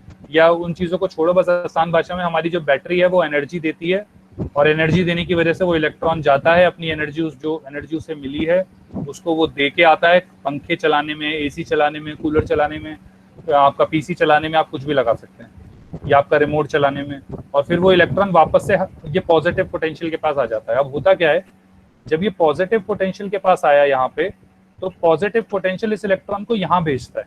ये समझने के लिए बस मैं बता रहा हूँ। तो ये जो पॉजिटिव पोटेंशियल पे जो इलेक्ट्रॉन आया, तो उस इलेक्ट्रॉन को यहाँ भेजना है। तो इलेक्ट्रॉन को क्या है, ये वर्क करता है, जो बैटरी है वो इसको इधर भेजने के लिए वर्क करती है, वर्क डन बाय बैटरी। लेकिन जैसे मैंने बताया कि भाई बैटरी के, अब ये देखो पॉजिटिव और नेगेटिव है, तो एक्चुअल में तो इलेक्ट्रॉन क्या कर रहा है, नेगेटिव पोटेंशियल से पॉजिटिव की तरफ जा रहा है। लेकिन यहाँ पे वो क्या कर रहा है, पॉजिटिव से नेगेटिव की तरफ जा रहा है। लेकिन उसकी नेचुरल टेंडेंसी है कि वो नेगेटिव से पॉजिटिव की तरफ जाएगा, मतलब वो इधर ही जाना चाह रहा है। आसान भाषा में अगर मैं समझाऊं तो ये एक रेजिस्टेंस है, जो इलेक्ट्रॉन चाहता है कि भाई मेरे ऊपर फोर्स ना लगा, मतलब वो अपनी पोजीशन पे वापस जाना चाहता है। तो ये जो रेजिस्टेंस है ये इलेक्ट्रॉन लगा रहा है, और ये जो वर्क डन है ये बैटरी लगा रही है। तो एक्चुअल में जो हमें वर्क डन मिलता है वो मिलता है work done by battery minus work done by resistance, जो रेजिस्टेंस हमें यूज हुई, जो इस इलेक्ट्रॉन ने ऑपोजिट डायरेक्शन में फोर्स लगाई ना जाने की वजह से। तो समझने के लिए हम क्या बताते हैं कि ये जो वर्क डन है ये हमें मिला, ये जो वर्क डन मिला इसी को हम कहते हैं पोटेंशियल डिफरेंस। अगर मैं पोटेंशियल डिफरेंस के टर्म्स में बात करूं, ये जो बैटरी जो काम कर सकती है इसको कहते हैं EMF। ये जो रेजिस्टेंस हमारे पास आया इसे हम कहते हैं I इंटू R। ये I क्या है, जो करंट हमारा सर्किट में फ्लो कर रहा है, और R है जो बैटरी की इंटरनल रेजिस्टेंस है। इसका मतलब क्या है, ये वाला जो हमारा पार्ट है, ये वाला जो सेकंड डायग्राम है, ये जो पूरा है, इससे जो नेट पोटेंशियल मिलता है उसको हम V कहते हैं। तो इसका मतलब अगर मैं यहाँ पे देखता हूँ, इसको कैपिटल R लिखता हूँ, तो इस वाली हमारा जो फर्स्ट वाला सर्किट है, इससे मैं क्या कह सकता हूँ कि V जो होता है वो IR के बराबर होता है। क्या सभी को ये वाली चीज समझ में आती है? हाँ, थोड़ा सा ये बीच वाला पार्ट समझ में नहीं आया सर। ये इलेक्ट्रॉन कौन से साइड में फोर्स इसको ऐसा लगा लो, उसको छोड़ो। इसको समझने के लिए बस ऐसा लगाओ कि बैटरी जो काम करती है, वो बैटरी अगर 10 जूल का काम करना चाह रही है, तो 1 जूल उसका कहीं ना कहीं वेस्ट हो जाता है लॉसेस के अंदर।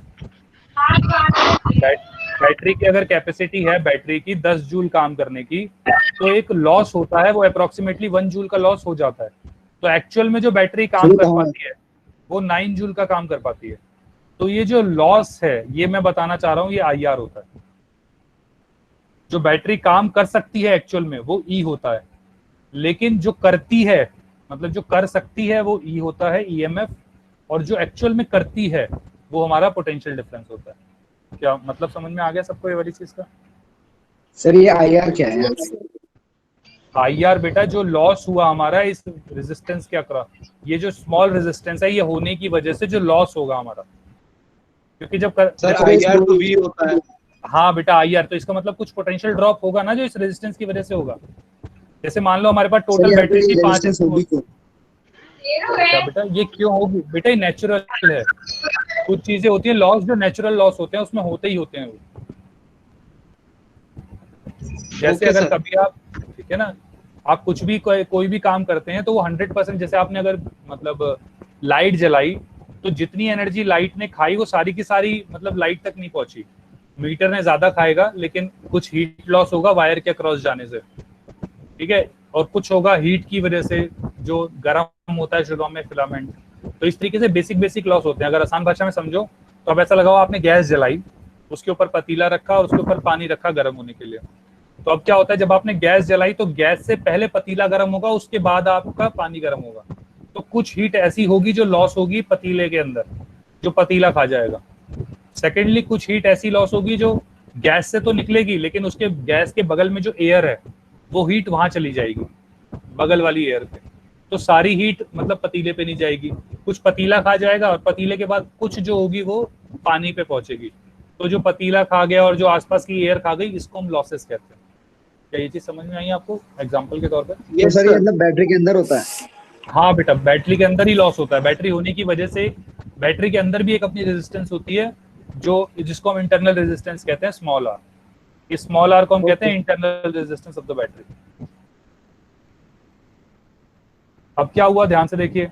अब मुझे पता है V जो था वो तो IR था, ये स्मॉल I इंटू आर।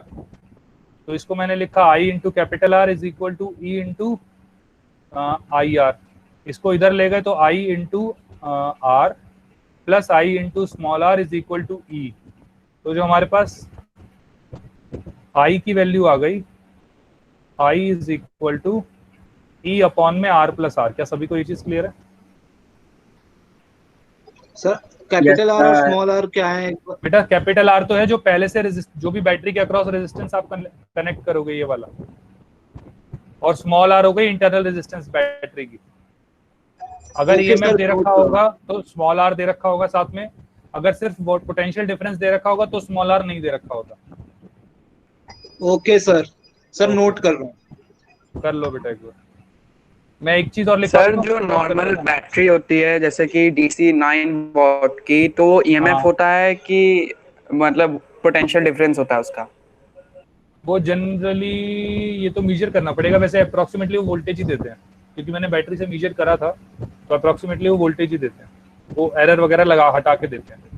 का मतलब सर जो बैटरी में 9 वोल्ट लिखा होता है, वो हाँ वो वोल्टेज होता है, पोटेंशियल डिफरेंस पहले से ही वो करके है। हाँ, वो ईएमएफ नहीं होती। ठीक है, अब ध्यान से देखें, ये V जो होगा वो हमारा IR बैटरी को हमने E, सॉरी सर वो वर्क डन बाय बैटरी को हमने E क्यों लिया? वर्क डन बाय बेटा, ये वर्क डन मैं ये समझाने के लिए था आपको कि अगर बैटरी ने इतना काम करा तो एक्चुअल में वो इतना कर सकती थी और ये लॉस हो गया, तो उसको पोटेंशियल डिफरेंस के अंडर मैंने समझाने के लिए बताया था। ये एक एनालॉजी है समझने के लिए। जैसे मैंने आपको समझाने के लिए बताया था, आपको याद होगा कि जब पानी, अगर हम पाइप के अंदर पाइप लेते हैं, उसमें पानी करते हैं, तो अगर पानी का मुंह बंद कर लेते हैं, थोड़ा छोटा कर देते हैं, तो पानी की स्पीड तेज हो जाती है। आपको याद है वो वाला एग्जाम्पल? और उसमें मैंने बताया था कि इसी तरीके से जब करंट फ्लो कर रहा होता है, इलेक्ट्रॉन फ्लो करते हैं, तो जहां एरिया कम हो जाता है वहां ड्रिफ्ट वेलोसिटी बढ़ जाती है। तो ये एनालॉजी है समझने के लिए, उसको रिलेट करके। तो सर डायग्राम, तो सर जो आपने डायग्राम बनाया उसको हम क्या समझे? कौन सा वाला? ये जो रेजिस्टेंस वाला है?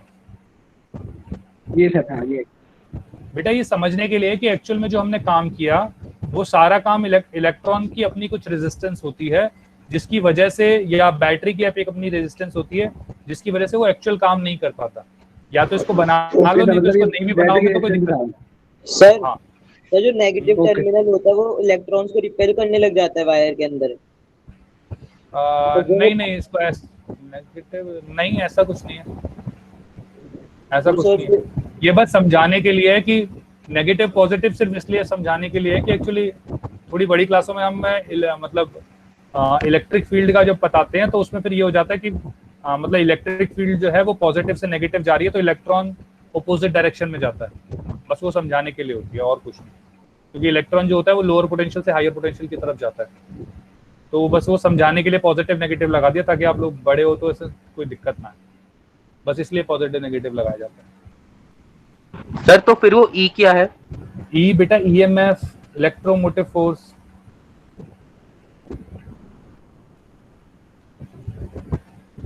क्लियर है? Yes sir. ओके, देखो I is equal to R था, V is equal to IR के अंदर, तो I की वैल्यू अभी हमने निकाल ली, तो एक्चुअल में V हो जाता है हमारा ER अपॉन में R प्लस R।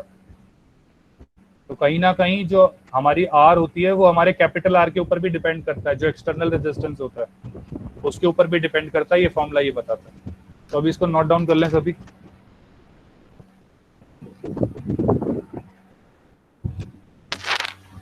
कर लिया सर नोट।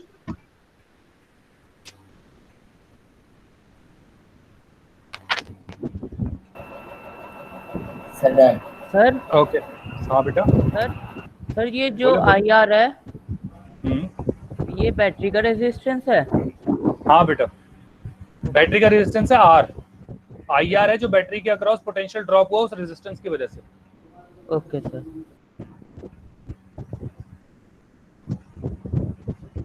अच्छा अब किसी को डाउट है पुरानी डीपीपी के अंदर तो मुझे बताएं पहले।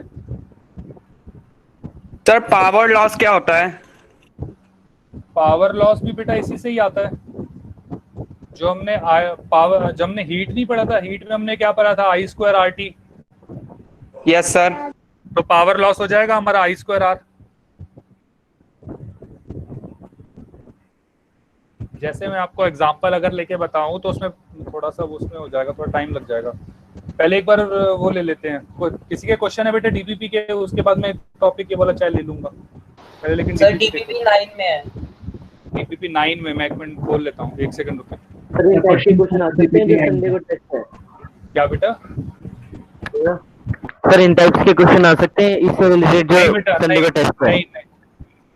नहीं ये वाले अभी नहीं आएंगे, ये तो मैं आज करा रहा हूँ। सर जो आपने डीपीपी में दिया है वही आएंगे जो मैंने सर डीपीपी में जिस टाइप के क्वेश्चंस हैं। एक बेटा एक एक करके। हाँ बेटा जो डीपीपी में जिस टाइप के क्वेश्चंस है वैसे ही आएंगे। अच्छा कोई और कुछ पूछ रहा था बेटा? अभी एक बार दोबारा पूछे।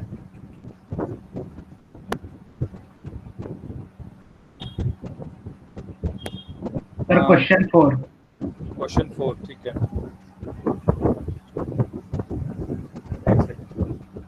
क्वेश्चन 4 इसमें क्या दिक्कत आई? 2 electric bulb rated this are connected in series. ये तो लास्ट टाइम मैंने बताया नहीं था, ध्यान से बताया था। फिर सर लास्ट टाइम ये डीपीपी नहीं ऐसा सवाल था डीपीपी ये वाला ऐसा सवाल करवाया सर आपने? मैं ये कह रहा हूँ ऐसा सवाल कराया था मैं, डीपीपी की तो बात ही नहीं। यस सर करवाया था। ऐसे सवाल करवाया था। दिक्कत क्या आई है फिर इसमें, क्यों नहीं हुआ ये?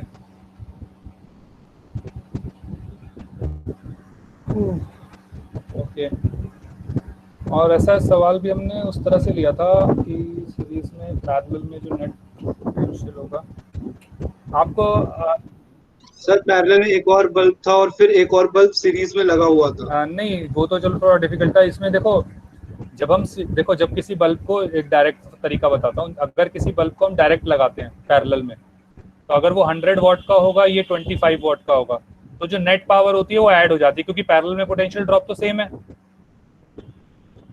क्या ये चीज समझ में आ रही है?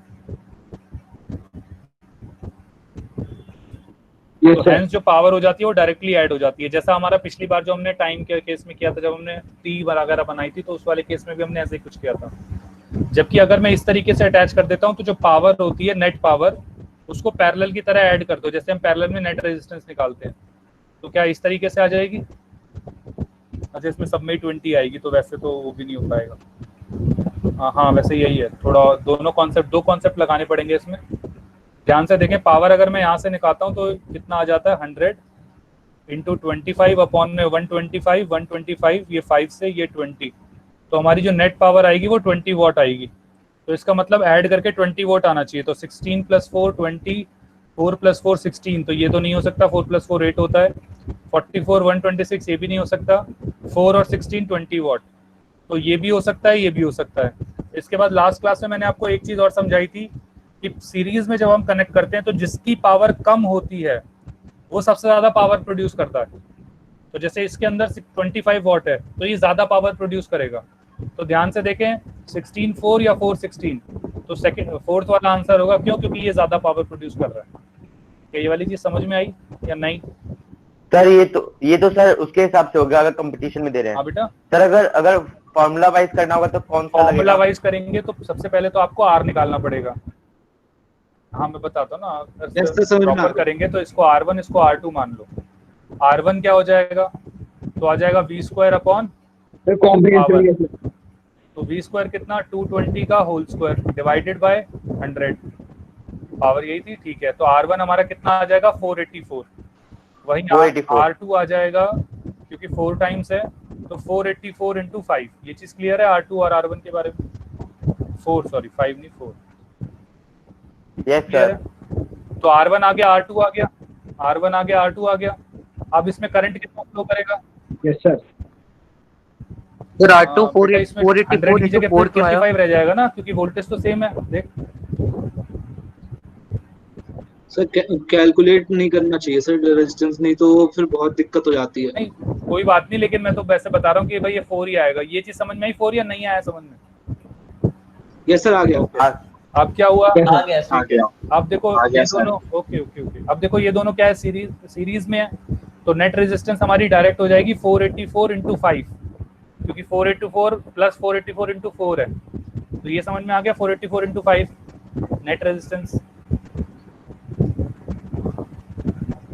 Yes sir. तो हमारे पास जो आई आया वो क्या होता है V अपॉन R। तो V कितना है 220 डिवाइडेड बाय 484 इंटू 5।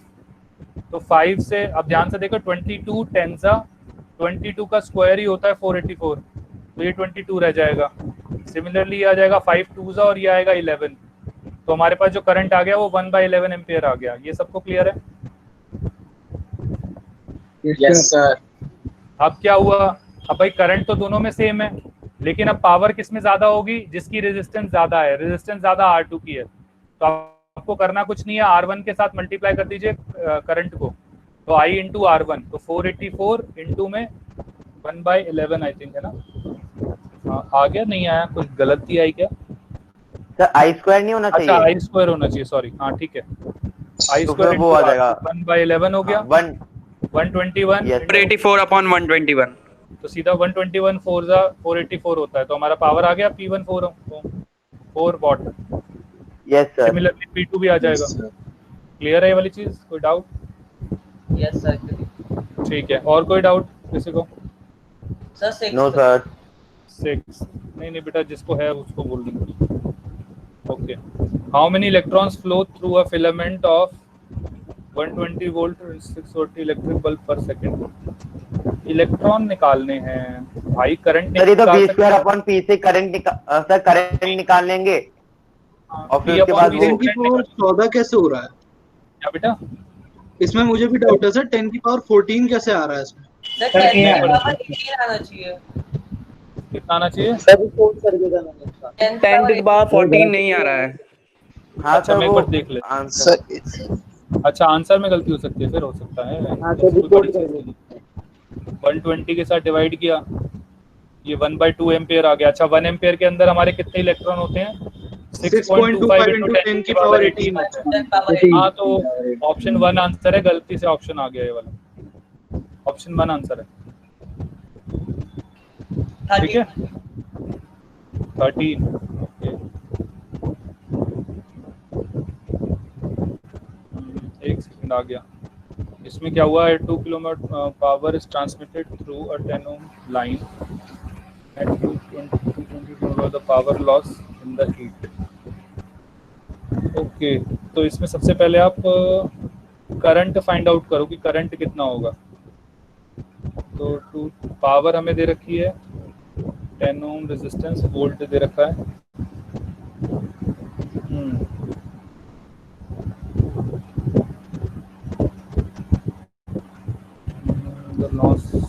लॉस तो होता है आई स्क्वायर इंटू आर। आई कैसे आएगा? पावर हमें दे रखी है, पावर होता है V इंटू आई। पावर कितना? 220 किलोवाट को हमने 2200 वॉट बना दिया। 220 नहीं होना चाहिए? नहीं बेटा, 10 की पावर 3 से मल्टीप्लाई करेंगे ना, किलोवाट है तो। Okay sir. नहीं आया? हाँ सर ओके ओके आ गया। वोल्टेज हमारी है 22,000, तो ये हो गई। तो 1 0 से 2 0 कट गए, 22 से 22 कट गया, बचा 1/10। तो ये हमारा करंट 0.1 करंट फ्लो करता है। पावर लॉस निकालनी है, पावर लॉस होता है आई स्क्वायर इंटू आर। मैंने अभी पीछे ही बताया था कितना करंट फ्लो किया, कितनी रेजिस्टेंस है। करंट फ्लो किया 1/10, तो 1/10 का होल स्क्वायर इंटू में रेजिस्टेंस कितनी है 10 ओम। तो एक 10 से एक 10 कट गया, बच गया 1/10। 1/10 मतलब 0.1 वॉट। तो ये पावर अलग है क्या? क्या बेटा? सर पहली ये वाली तो पावर अलग है। हाँ बेटा, ये तो है पावर जो ट्रांसमिट करना चाहते हैं हम, ये वाली पावर है लॉस वाली। सर तो वी आई सर जैसे तीन फॉर्मूला होते हैं ना पावर के, V I, I square R और वी स्क्वायर अपॉन आर, तो दोनों आई स्क्वायर आर और वी स्क्वायर अपॉन आर का तो डिफरेंस पता है कि सीरीज और पैरेलल में होता है, और वी आई कैसे डिफरेंट हो गया बेटा? देखो वी आई हमें ये बताता है कि एक्चुअली आई कितना फ्लो करेगा किसी के अक्रॉस। ये आई जैसे मैंने अभी बल्ब के केस में आपको बताया था, अब जैसे अभी बताया नहीं था थोड़ी देर पहले, जिसमें हमने 200 और 200 100 वॉट और 200 वॉट बोला था, 100 और 20, यस सर, है ना? तो उसके अंदर अभी हमने यही देखा था ना, ये 100 वॉट और 200 वोल्ट, तो उसमें हमने करंट देखा था कि करंट कितना चेंज होता है। तो जो करंट आता है वो ये बताता है कि एक्चुअल में करंट कितना फ्लो किया, क्योंकि जो भी हीट लॉस होगी या लॉस होता है वो हमेशा आई स्क्वायर आर से होता है। जैसे मैंने हीट लॉस की बात अच्छा, हाँ, तो मैंने जूल्स लॉ बताया था, आई स्क्वायर आर टी होता है वो हमेशा। यस सर, तो वो इससे रिलेट होता है। सही 11 बता दो। कौन सा 11? Sir V square upon R into T नहीं हो सकता है क्या? नहीं, हीट लॉस हमेशा आई से रिलेट होगा बेटा, हीट लॉस हमेशा आई से रिलेट होगा। इसका मैं रिलेशन अगर बताऊं तो जैसे कुछ इंटरनल रेजिस्टेंस होती है ना, मतलब जैसे अभी हम बैटरी वाला काम कर रहे थे, इसको तुम बैटरी के हिसाब से समझ सकते हो। अभी रुको मैं एक चीज समझाता हूँ, एक सेकंड रुको।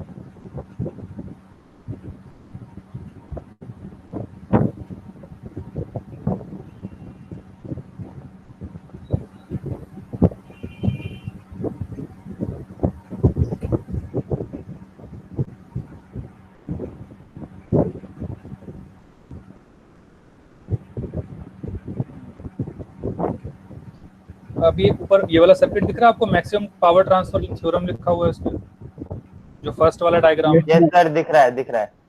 ओके, ध्यान से देखें इसमें, देखो आरनेट, अगर इसमें हमने क्या लिखा है कि बैटरी 10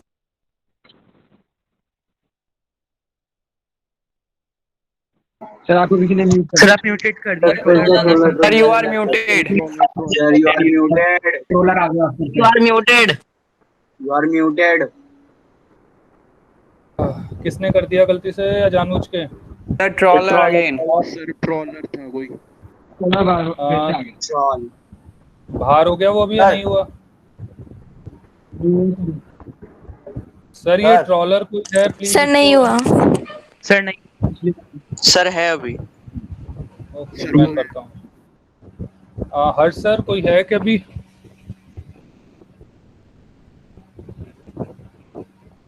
आई थिंक हो गया, मेरे को दिख नहीं रहा। सर है अभी। सर अभी भी है, सर है अभी, सर है ट्रोलर नाम है उसका, ट्रोलर। हाँ मैंने देखा।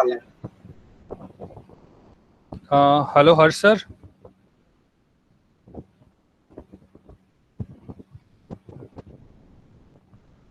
मेरे पास तो ऑप्शन एक्चुअली है नहीं, मैं इसको रिमूव नहीं कर सकता। सर जो ईएमएफ में आपने पढ़ाया था वो वाला आर नहीं है ना ये? नहीं, ईएमएफ वाला जो आ रहा है बेटा वही पढ़ाया था, वही है ये। सर ये वही है?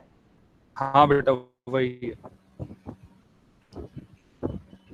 सर तो इसमें पोटेंशियल डिफरेंस, चलो ओके सर, ओके मैं एक मिनट बताता हूँ, एक मिनट रुको, अभी देखते हैं। अभी तो मुझे लगता है सब कुछ काम में लगे, कोई नहीं। मैं क्या कह रहा था कि ध्यान से देखें, ये जो स्मॉल इंटरनल रेजिस्टेंस है वो ये ई आर है, जो ईएमएफ है वो हमारे पास 10 वोल्ट है, ये ईएमएफ लगा लो आप, ये ईएमएफ है 10 वोल्ट की। तो आप देखेंगे कि जो हमारे पास करंट आएगा इस वाले केस में, नेट रेजिस्टेंस 2.5 की जो हमारा करंट आएगा वो कितना आ जाएगा? 4 I think, right? Yes sir. कोई चीज क्लियर है? Hello. Yes sir. Yes sir. Okay sir एक बार फिर बता दो। म्यूट कर दिया। यस ओके सर क्लियर है। ध्यान से देखिए, जो मैं क्या कह रहा हूँ, देखो ये हमारे पास स्मॉल सर्किट है, छोटा सर्किट है। इसके अंदर आप रेजिस्टेंस 0.5 ओम लगा रखा है। ये एक एक्सटर्नल सर्किट है। बैटरी की जो इंटरनल रेजिस्टेंस है वो कैपिटल स्मॉल आर है, 2 ओम। हमने वो बैटरी लगा रखी है, वो 10 वोल्ट की लगा रखी है, जिसको वो 2.5 होगा इंटरनल रेजिस्टेंस प्लस एक्सटर्नल मिला के। ये एक्सटर्नल है कैपिटल आर, और स्मॉल आर हमारी इंटरनल है।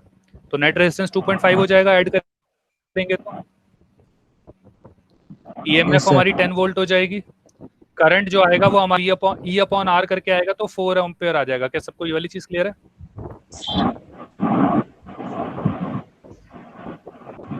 Yes sir. यस तो सर। कहाँ से आ रहा है? Yes sir. Yes sir. ठीक है। ध्यान से देखें। अब देखो, जितनी पावर इनपुट जो हुई है, पावर वो कहाँ से निकालेंगे कि हमारी ईएमएफ कितनी थी और करंट कितना जनरेट हुआ। तो ईएमएफ है हमारी 10 वोल्ट और करंट जनरेट हुआ 4 एम्पियर। तो 4 10 जा 40 वॉट जो होगी, जो हमारी होगी पावर इनपुट, जो हमने पावर इनपुट दिया। लेकिन वही हमें कितना पावर मिला, तो आप से देखेंगे कि जो ये 2 ओम है, इसके अक्रॉस जो करंट होगा वो तो रेजिस्टेंस है, ये तो इंटरनल रेजिस्टेंस है, ये तो खा जाएगी बैटरी खुद ही। तो इसका मतलब ये तो हमारा लॉस ही होगा। क्या ये चीज सबको समझ में आती है? Yes sir. सर एक बार रिपीट कर दो। ओके मैं क्या सर कह रहा प्लीज हूँ, रिपीट। हाँ बेटा, मैं क्या कह रहा था कि 10 वोल्ट की जो बैटरी है, जो ईएमएफ है हमारी 10 वोल्ट की, इसने कितना करंट जनरेट किया? तो 4 एम्पियर। तो एक्चुअली में जो पावर आएगी वो आएगी V इंटू आई, कि हमारी जो बैटरी थी उसकी ईएमएफ कितनी है और उसके अंदर कितना करंट फ्लो किया। तो हमारा 40 वॉट आया जो मैंने पावर इसको दी। अब मेरे को पावर मिली कितनी? तो पावर आउटपुट में एक्चुअली जो मुझे मिली, वो जो कैपिटल आ रहा है इसके अक्रॉस जो करंट फ्लो करेगा, उससे जो पावर मिलेगी वो होगा। क्यों? क्योंकि जो करंट यहाँ से फ्लो करेगा वो तो लॉस में चला गया हमारा 2 ओम से। तो जो 0.5 ओम से होगा वही प्रॉफिट में होगा हमारे, जो हमारे काम आएगा, जो हमारे कूलर में आएगा, हमारी बिजली एसीज में यूज होगा। तो जो हमारा पावर आउटपुट होगा यहाँ पे, वो आ जाएगा हमारा 4 का स्क्वायर, क्योंकि करंट 4 एम्पियर है और रेजिस्टेंस होगी 1/2। तो एक्चुअल में जो हमारा पावर आएगी वो आएगी 16/2 8 वॉट। क्या ये चीज समझ में आती है?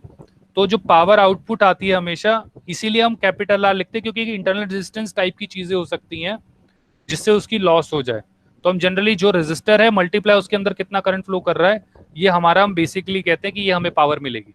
इसीलिए क्योंकि इंटरनल रेजिस्टेंस से हम जो नेट रेजिस्टेंस है वो चेंज हो सकती है। सिमिलरली इंटरनल रेजिस्टेंस होगी तो बैटरी की जो जहाँ पे पोटेंशियल डिफरेंस होगा इसके अक्रॉस, वो भी अलग होगा। क्योंकि यहाँ पे 10 वोल्ट है तो जरूरी थोड़ी है यहाँ पे भी 10 वोल्ट हो, यहाँ कुछ और होगा, लेकिन करंट सेम होगा, ये कंफर्म्ड है। इसीलिए हम I2R प्रेफर करते हैं। क्या अभी मैं क्लियर हूँ? Okay sir. Yes yes yes sir, अब आ यस गया। सर। ओके, अगर मैं इसी चीज को थोड़ा फॉरवर्ड, सर पावर का स्क्वायर हाँ। 4 स्क्वायर इंटू हाफ कैसे हुआ, वो नहीं समझ में आया। बेटा R कितना था? R 1/2 है ना, ये देखो 0.5। Yes sir. तो आप ही तो लिखते हैं 0.5 को। Yes sir. अब क्लियर है? और करंट का स्क्वायर क्यों हुआ? बेटा पावर का फॉर्मूला क्या होता है? कैसी बातें कर रहा है तू? Okay sir, okay. सभी को यहाँ तक क्लियर है? अब देखो इसके अंदर एफिशिएंसी कितनी आएगी हमारी। तो पावर आउटपुट मुझे ला 8 वॉट का, मैंने डाला था 40 वॉट इंटू में 100, तो 8 5 जा 40, 5 से जरेगी 20%। क्या सबको ये चीज समझ में आई कि एफिशिएंसी 20% हो गई? Yes sir. अब मैंने क्या किया, ये भी 2 ओम कर दिया। एफिशिएंसी मतलब एक बार बता दो। सॉरी क्या हुआ बेटा? एफिशिएंसी का फॉर्मूला होता है बेटा कितनी पावर मुझे मिली, इसका मतलब आसान भाषा में कि तुमने कितना काम किया प्लस पावर इनपुट, तुमने कितना खाना खाया। अब अगर ये तुमने जितना खाना खाया और जितना काम किया, अगर जितना काम किया वो कम है जितना खाना खाया, तो आप लोग मोटे हो जाओगे। तो एफिशिएंसी आपकी 20% 100 से कम होगी तो आप मोटे हो जाओगे, और अगर 20 से कम मतलब 100% से ज्यादा होगी तो आप पतले रह जाते हो। जनरली अगर मैं आसान भाषा में समझाऊं तो। अभी क्लियर है? ओके सर, समझ में आ गया। यस सर, अब आ गया। ओके, अब क्या हुआ? अब देखो मैंने क्या किया, जो इंटरनल रेजिस्टेंस था और एक्सटर्नल रेजिस्टेंस था दोनों को बराबर कर दिया, 2 ओम 2 ओम। तो आर नेट हमारा 4 ओम हो गया, वोल्ट हमारी 10 वोल्ट हो गई, करंट हमारा 2.5 एम्पियर हुआ। क्या यहाँ तक सबको समझ में आता है? करंट V अपॉन R करके। सभी को क्लियर है ये वाली चीज? Yes sir, yes sir. तो Yes, अब sir. पावर अब देखो पावर कितना आ जाएगा, तो पावर होता है V इंटू आई, तो V कितना है 10 वोल्ट, आई कितना है 2.5 एम्पियर, तो जो पावर इनपुट होगा वो 25 वॉट आएगा। क्या सबको ये चीज क्लियर है? Yes sir. Similarly power output हो जाएगा आई स्क्वायर इंटू आर, आई हमारा है 2.5, तो 2.5 का होल स्क्वायर इंटू में हमारा है रेजिस्टेंस जो है वो 2 है, तो 25 का होल स्क्वायर होता है 625 इंटू में 2, तो ये 12.5। क्या सभी को ये चीज क्लियर है? Yes sir. तो एफिशिएंसी जो हमारे पास आएगी यहाँ पे आ जाएगी 12.5 डिवाइडेड बाय 25 इंटू में 100, तो इज इक्वल टू 50%। क्लियर है सभी को? सर एक इसके बाद हमने क्या सर, किया? जो पावर हाँ बोलो। सर, जो पावर इनपुट है वो है कि बैटरी कितना पावर दे रही है सर्किट में, हाँ, और सर पावर आउटपुट है जो हमें काम मिल रहा है। Okay sir. कि अगर आपने पंखा लगाया है तो मतलब इंटरनल, हाँ सर मतलब वो इंटरनल complete कर रेजिस्टेंस दो। बहुत सारी पावर खा जाती है। हाँ, इंटरनल रेजिस्टेंस पावर खा जाती है। सर एक बार जो आप कह रहे थे वो क्या यहाँ repeat, जो आप एक चीज कह रहे थे ना वो कंटिन्यू कर दो। नहीं और कुछ नहीं, अब मैं तीसरे पे ही आ रहा था बस अब सीधा। Okay sir. अब देखो, अब ध्यान से देखें, अब मैंने क्या किया, पहले मैंने क्या किया, जो इंटरनल रेजिस्टेंस थी उससे छोटा रेजिस्टर रखा। दूसरे वाले केस में मैंने क्या किया, जो इंटरनल रेजिस्टेंस और एक्सटर्नल रेजिस्टेंस बराबर कर दिया। तीसरे केस में मैंने क्या किया, एक्सटर्नल रेजिस्टेंस को मैंने ज्यादा कर दिया। दिख रहा होगा सबको 3 ओम। तो आप ध्यान से देखें, आर नेट जो हो गया वो हमारा 5 ओम हो गया। तो अब पोटेंशियल डिफरेंस जो आया वो हमारे पास 10 वोल्ट, हमारे पास ईएमएफ थी ही, तो करंट हमारा 2 एम्पियर आ जाएगा। तो पावर कितनी जनरेट हुई, वही V इंटू आई, तो 10 इंटू 2 इंटू 10 20 वॉट। क्या सबको ये चीज क्लियर है? Yes sir. Similarly power output अगर मैं देखता हूं, पावर आउटपुट क्या होता है, I square into R. I square कितना आया हमारा 2 का स्क्वायर, आर कितना आया हमारे पास 3 ओम, तो 2 का स्क्वायर होता है 4 और 4 3 जा 12। क्या सभी को ये चीज समझ में आती है? Yes sir. सर अब मेरे पास एफिशिएंसी की अगर मैं बात करूंगा तो एफिशिएंसी आएगी 12/20 इंटू में 100, तो 4 3 जा पावर आउटपुट 3 का स्क्वायर इंटू आर होगा ना? नहीं बेटा, आई स्क्वायर इंटू आर होता है ना। तो अच्छा, ओके सर, ओके सर। यार प्लीज यार ऐसी बातें मत करो, मतलब हार्ट अटैक आ जाएगा मुझे। क्या सबको ये चीज आई? ये 60% आ गया। Yes sir. अब आप ध्यान से देखें अगर, तो आपको एक चीज पता लगेगी कि पावर आउटपुट और एफिशिएंसी दो अलग अलग बातें होती हैं।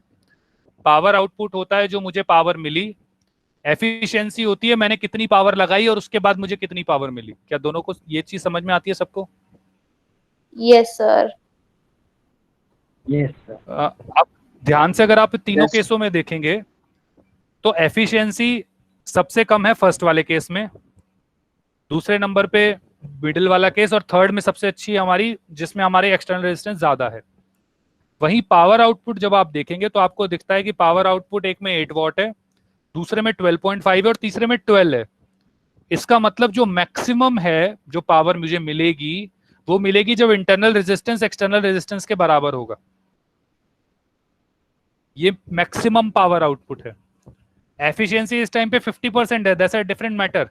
लेकिन किसी इंस्ट्रूमेंट से मैं कितनी ज्यादा पावर एक्सट्रैक्ट कर सकता हूं ये डिपेंड करेगा कि इंटरनल रेजिस्टेंस एक्सटर्नल रेजिस्टेंस के बराबर है या नहीं है। अगर बराबर है तो ये मैक्सिमम में मतलब निकाल सकता हूं उसमें से। एफिशिएंसी उसकी 50%। 60% तो ज्यादा है 50% से। नहीं बेटा, एफिशिएंसी ज्यादा है वो। पावर अभी भी देखो, ऊपर वाले में 12.5 पावर मिल रही है, नीचे वाले में 12 पावर मिल रही है, तो पावर किसमें ज्यादा मिली? अच्छा सर, ओके। ऊपर और वाले सर हम में रेजिस्टेंस, सर हम सिर्फ आर नेट की जगह सिर्फ आर इसलिए लेते हैं ना क्योंकि हम उस रेजिस्टेंस के अक्रॉस ही पावर जानना चाहते हैं। हाँ हाँ हाँ हाँ हाँ हाँ, ओके सर, बिल्कुल। नहीं तो वैसे फिर वापस से वो 10 वोल्ट ही आ जाएगी नहीं तो। Okay sir, okay. ठीक है, ओके। ये आप ध्यान से, तो इससे मुझे क्या समझ में आया कि किसी सर्किट के अक्रॉस अगर मुझे मैक्सिमम पावर चाहिए तो मैक्सिमम पावर के लिए इंटरनल रेजिस्टेंस एक्सटर्नल रेजिस्टेंस के बराबर होना चाहिए, और वो अगर इंटरनल रेजिस्टेंस 2 ओम है तो मैक्सिमम एनर्जी मुझे तब मिलेगी जब 2 ओम का मैं एक्सटर्नल रेजिस्टेंस लगाऊंगा। क्या सबको ये वाली चीज क्लियर है? Yes sir. मैक्सिमम पावर हमारी फिक्स होती है, एफिशिएंसी आप कितनी भी बढ़ा सकते हो। आप जितनी एक्सटर्नल रेजिस्टेंस बढ़ाते चले जाओगे, ये 3 ओम को आप 3000 कर दो, 1 लाख कर दो, 2 लाख कर दो, तो ये एफिशिएंसी बढ़ती जाएगी, लेकिन आउटपुट पावर ऑटोमेटिकली कम होती चली जाएगी। लेकिन हमें एक्चुअल हमें चाहिए क्या बेटा? सर इतनी ज्यादा रेजिस्टेंस कौन से अप्लायंस की होती है? नहीं, दैट्स मैं भी वो नहीं कहना चाह रहा कि इतने ज्यादा किसकी होगी, मैं बस आपको समझा रहा हूं कि अगर आपको एफिशिएंसी 100% करनी है तो उसके लिए आपको क्या करना पड़ेगा। सर उसके लिए तो इंटरनल रेजिस्टेंस हटानी पड़ेगी। क्या बेटा? सर आपने कहा कि 100% एफिशिएंसी के लिए तो इंटरनल रेजिस्टेंस हटानी पड़ेगी ना? नहीं, इंटरनल रेजिस्टेंस देखो नहीं हट सकती, लेकिन हम अगर एफिशिएंसी को मुझे बढ़ाते जाना है तो मैं उसमें क्या कर सकता हूं कि ये जो एक्सटर्नल रेजिस्टेंस जो है इसको मैं बढ़ाता जा सकता हूं। मैं बस ये बता रहा हूं आपको कि ये 10 हो जाएगी तो एफिशिएंसी और बढ़ जाएगी, 20 हो जाएगी तो एफिशिएंसी और बढ़ जाएगी। तो बाकी की एनर्जी हीट एनर्जी में कन्वर्ट हो जाती है। हाँ बेटा, बाकी हमारी लॉस में चली जाएगी। सर एक बार ये बता दो कि इंटरनल रेजिस्टेंस क्यों होती है? बेटा ये प्रॉपर्टी है, जैसे मैंने आपको एग्जांपल बताया कि जब आप पानी गर्म करते हैं तो उसमें कुछ हीट है जो मतलब इधर उधर निकलेगी ही निकलेगी, उसमें आप कुछ कर नहीं सकते, तो वो नेचुरल लॉस है। तो एक बैटरी अगर है तो हाँ, तो बैटरी एक प्रॉपर्टी है, वो है by default type, by default एक प्रॉपर्टी है कि वो लॉस होगा ही। हाँ ओके सर, ठीक है। अब इसी को मैक्सिमम पावर ट्रांसफर थ्योरम कहते हैं कि जिसमें इंटरनल रेजिस्टेंस एक्सटर्नल रेजिस्टेंस के बराबर हो जाती है, तो हमारी जो मैक्सिमम पावर आती है वो 12.5 वोल्ट, मतलब ये जो 12.5 इसमें आई है। लेकिन आसान भाषा में मैक्सिमम पावर ट्रांसफर तब होती है जब इंटरनल रेजिस्टेंस एक्सटर्नल रेजिस्टेंस के बराबर होता है। सेकेंडली आपको ये भी समझ में आया होगा कि जो लॉस होता है वो हमेशा I2R से हम निकालते हैं। ये दो चीजें मेजर थी, और तीसरी ये कि पावर आउटपुट और एफिशिएंसी में डिफरेंस होता है, और वो डिफरेंस मैंने आपको बता दिया। क्या यहाँ तक एक बार सभी लिख लें अगर आपने नहीं लिखा है तो? बाकी मेरे हिसाब से मुझे लगता है मैंने यहाँ पे सारी चीजें एक्सप्लेन कर दी। सर ये जो 12.5 है और वो 25 है वो एक्चुअल पावर है, और ये जो लॉस हो गई है 12.5 ये लॉस नहीं, 12.5 है जो हमने दी है, ये सॉरी 25 है जो हमने दी है, 12.5 है जो हमें मिली है। लॉस होगा जो इनपुट माइनस आउटपुट होगा। Okay sir. जैसे ऊपर वाले केस में 32 आएगा लॉस, नीचे वाले केस में 12.5 आएगा, उससे नीचे वाले में 8 वॉट आएगा। सर क्वेश्चन सॉल्व करते वक्त जब हम पावर निकालते हैं वो पावर आउटपुट होती है या पावर इनपुट होती है? बेटा वो क्वेश्चन देख के आप देखना कि उसमें आपको क्या निकालना है। जनरली हम पावर आउटपुट की बात करते हैं सर। अच्छा सर, किसी क्वेश्चन में अगर सिर्फ V और I दिया होगा तो हम P इक्वल टू VI वाला फॉर्मूला लगाएंगे? हाँ, और क्या, वो तो सबसे सही है ना, सबसे आसान है। Okay sir. सर थोड़ी सी ऊपर कर दीजिए इसके लिए। सर इंटरनल रेजिस्टेंस बैटरीज और सेल्स में होती है? इंटरनल रेजिस्टेंस बैटरीज और सेल्स में ही होती है? किसी भी तरीके का तो बेटा सोर्स हो गया ना, वो तो जो भी सोर्स होगा उसमें थोड़ी बहुत तो मतलब वो होगी, एक्चुअल में वो है जनरेटर। सॉरी सर जनरेटर वो भी तो सोर्स होता है। तो बेटा उसमें तो वो पेट्रोल खा ही रहा है ना पहले से, जनरेटर तो वैसे ही वो पेट्रोल खा रहा है, तो जितना पेट्रोल खा रहा है उतनी एनर्जी थोड़ी दे रहा है, तो वो वैसे ही वहां पे वैसे ही लॉस में हो गया। धुआं जाता है, इधर उधर के पॉल्यूटेंट्स जाते हैं, वो तो अलग लॉस है। फिर वो घूमेगा तो उसमें मैकेनिकल लॉस होगा, ग्रीसिंग ढंग से करोगे तो ठीक है, कम करोगे तो और ज्यादा लॉस होगा। तो वो सब मैकेनिकल लॉसेस, मतलब लॉसेस बहुत सारे तरीके के होते हैं, तो उसके ऊपर अलग से पूरा मतलब पढ़ना होता है, मतलब अगर वैसे देखो। ठीक है सर। डीपीपी अगेन, अभी डीपीपी रह रही थी, अभी एक बार इसको और देख लो। मैं एक बार इसका एक चीज और रह गई थी, मैं वो और बता देता हूँ फिर। अब तो सर टाइम भी खत्म हो गया। हाँ बेटा कोई बात नहीं, इसीलिए जो कर सकते हैं वो मैं बता रहा हूँ। ध्यान से देखना, ये जो ग्राफ है ये पावर और रेजिस्टर का है। मतलब एक्सटर्नल रेजिस्टेंस आप जैसे जैसे बढ़ाते हो तो पावर कैसे वेरी करती है। तो क्या होता है, ये इस तरीके से पहले पावर बढ़ती है और फिर एक टाइम के आने के बाद वो कम होनी शुरू हो जाती है, ये जो कम हो रही है हमारी। तो इसमें होता क्या है, जो मैक्सिमम पावर आती है वो कब आती है, जब इंटरनल रेजिस्टेंस जो होता है वो एक्सटर्नल रेजिस्टेंस के बराबर हो जाता है। ये वाली चीज सबको समझ में आती है, जो भी हमने सीखा यही वाली चीज। इसके बाद सॉरी सर रेजिस्टेंस 2 हो सकती है एक पॉइंट पे पावर। एक मिनट, 2 बच्चों ने बोला, एक बार पहले एक एक करके बोले प्लीज। सर पी के नीचे क्या लिखा है? पी के नीचे ये वाला एफिशिएंसी। एफिशिएंसी बेटा, एफिशिएंसी ये ऐसे एफिशिएंसी। Okay sir. ओके, और कोई कुछ पूछ रहा था अभी? ये अलग ग्राफ है सर? हाँ बेटा, वो पी और आर का ही अलग ग्राफ है, एफिशिएंसी का मैं बनाऊंगा। सर मैं पूछ रहा था कि सर अगर समझ लो 10 वॉट पावर होगी तो उसमें 2 रेजिस्टेंस की वैल्यू आएंगी। 10 वॉट पावर है तो उसमें 2 रेजिस्टेंस की वैल्यू आएंगी, मतलब किसी एक पॉइंट पे 2 वैल्यू आ रही है रेजिस्टेंस की। हाँ हाँ हाँ हाँ हाँ हाँ, बिल्कुल बिल्कुल बिल्कुल सही है। अभी यही तो हो रहा है कि ये जो, हाँ अगर सिर्फ एक मैक्सिमम वाला होता है, एक सेकेंड, इसका मतलब ये है कि एक जो सबसे ऊपर वाली मैक्सिमम होगी उस पे तो एक ही रेजिस्टेंस पे आएगी वैल्यू। बाकी हर एक पावर के लिए हमारे पास 2 ऑप्शन है, या तो हम उस रेजिस्टर से कम ले सकते हैं या ज्यादा ले सकते हैं।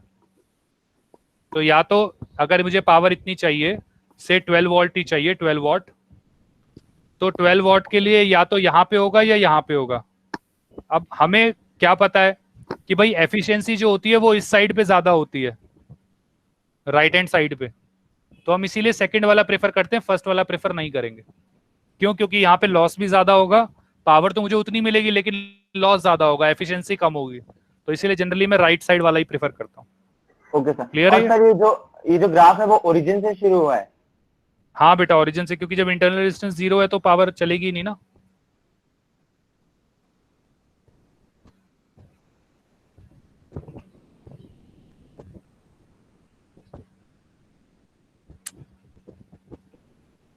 Okay sir. ओके, ये लेफ्ट राइट क्या बोल रहे थे सर आप? मैं ये कह रहा था, अभी हमने ये सीखा ना एफिशिएंसी वाला जो कॉन्सेप्ट था, अभी सीखा है हमने। Yes sir. तो एफिशिएंसी हमने क्या देखी, 50, जब हमारी रेजिस्टेंस इंटरनल रेजिस्टेंस से बराबर होती है तो एफिशिएंसी 50% होती है। Yes sir.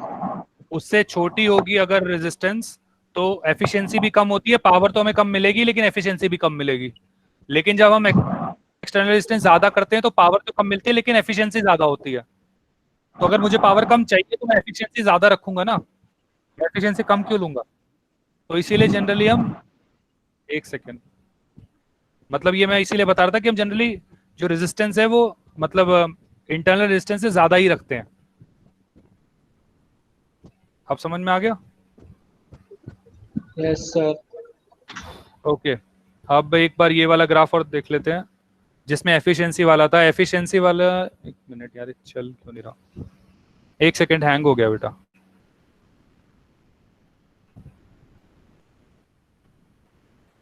ओके, तो एफिशिएंसी में क्या होता है कि एफिशिएंसी हमेशा बढ़ती रहती है। तो एफिशिएंसी वाला ग्राफ कुछ इस तरीके से जाता रहता है, कभी 100% नहीं होता, एक्सटेंड करता रहता है। ये अगर 100% लिखूं तो कभी 100% नहीं होगा, लेकिन 100% की तरफ से टेंडिंग टुवर्ड्स 100% हमेशा रहेगा। और 50% होता है अप्रोक्सीमेटली जब आर हमारी इंटरनल रेजिस्टेंस के बराबर होती है। मतलब सर हम लिमिट लगा देते हैं टेंडिंग टुवर्ड्स 100%। हाँ बेटा, वो लिमिट नहीं, मतलब 100% से एफिशिएंसी ज्यादा हो नहीं सकती ना। हम जितनी पावर देंगे उतने ही तो मिलेगी, उससे ज्यादा नहीं मिल सकती। ये तो मतलब अलग से लॉ होता है थर्मोडायनेमिक्स का, कि जितना हम काम करते हैं उतना ही एनर्जी या उससे कम ही मिलेगी, इससे ज्यादा नहीं मिलती। तो ये हमारे 2 ग्राफ हैं एफिशिएंसी और पावर के। वैसे आपके लेवल पे फिर एनटीएससी फेज 2 में आ सकता है, ये फेज 1 में भी नहीं आएगा, फेज 1 में तो बिल्कुल नहीं आएगा। सर एक बार ये बता दीजिए, जो आपने हॉरिजॉन्टल एक्सिस वर्टिकल एक्सिस में दिया है सर, नीचे वाले क्या लिखा है आपने? जो एरो बनाया है वो वाला कह रहे हो? Yes sir. पावर पीआर वाले में मैं ये कह रहा था बेटा, मान लो आपको 12 वोल्ट की पावर चाहिए।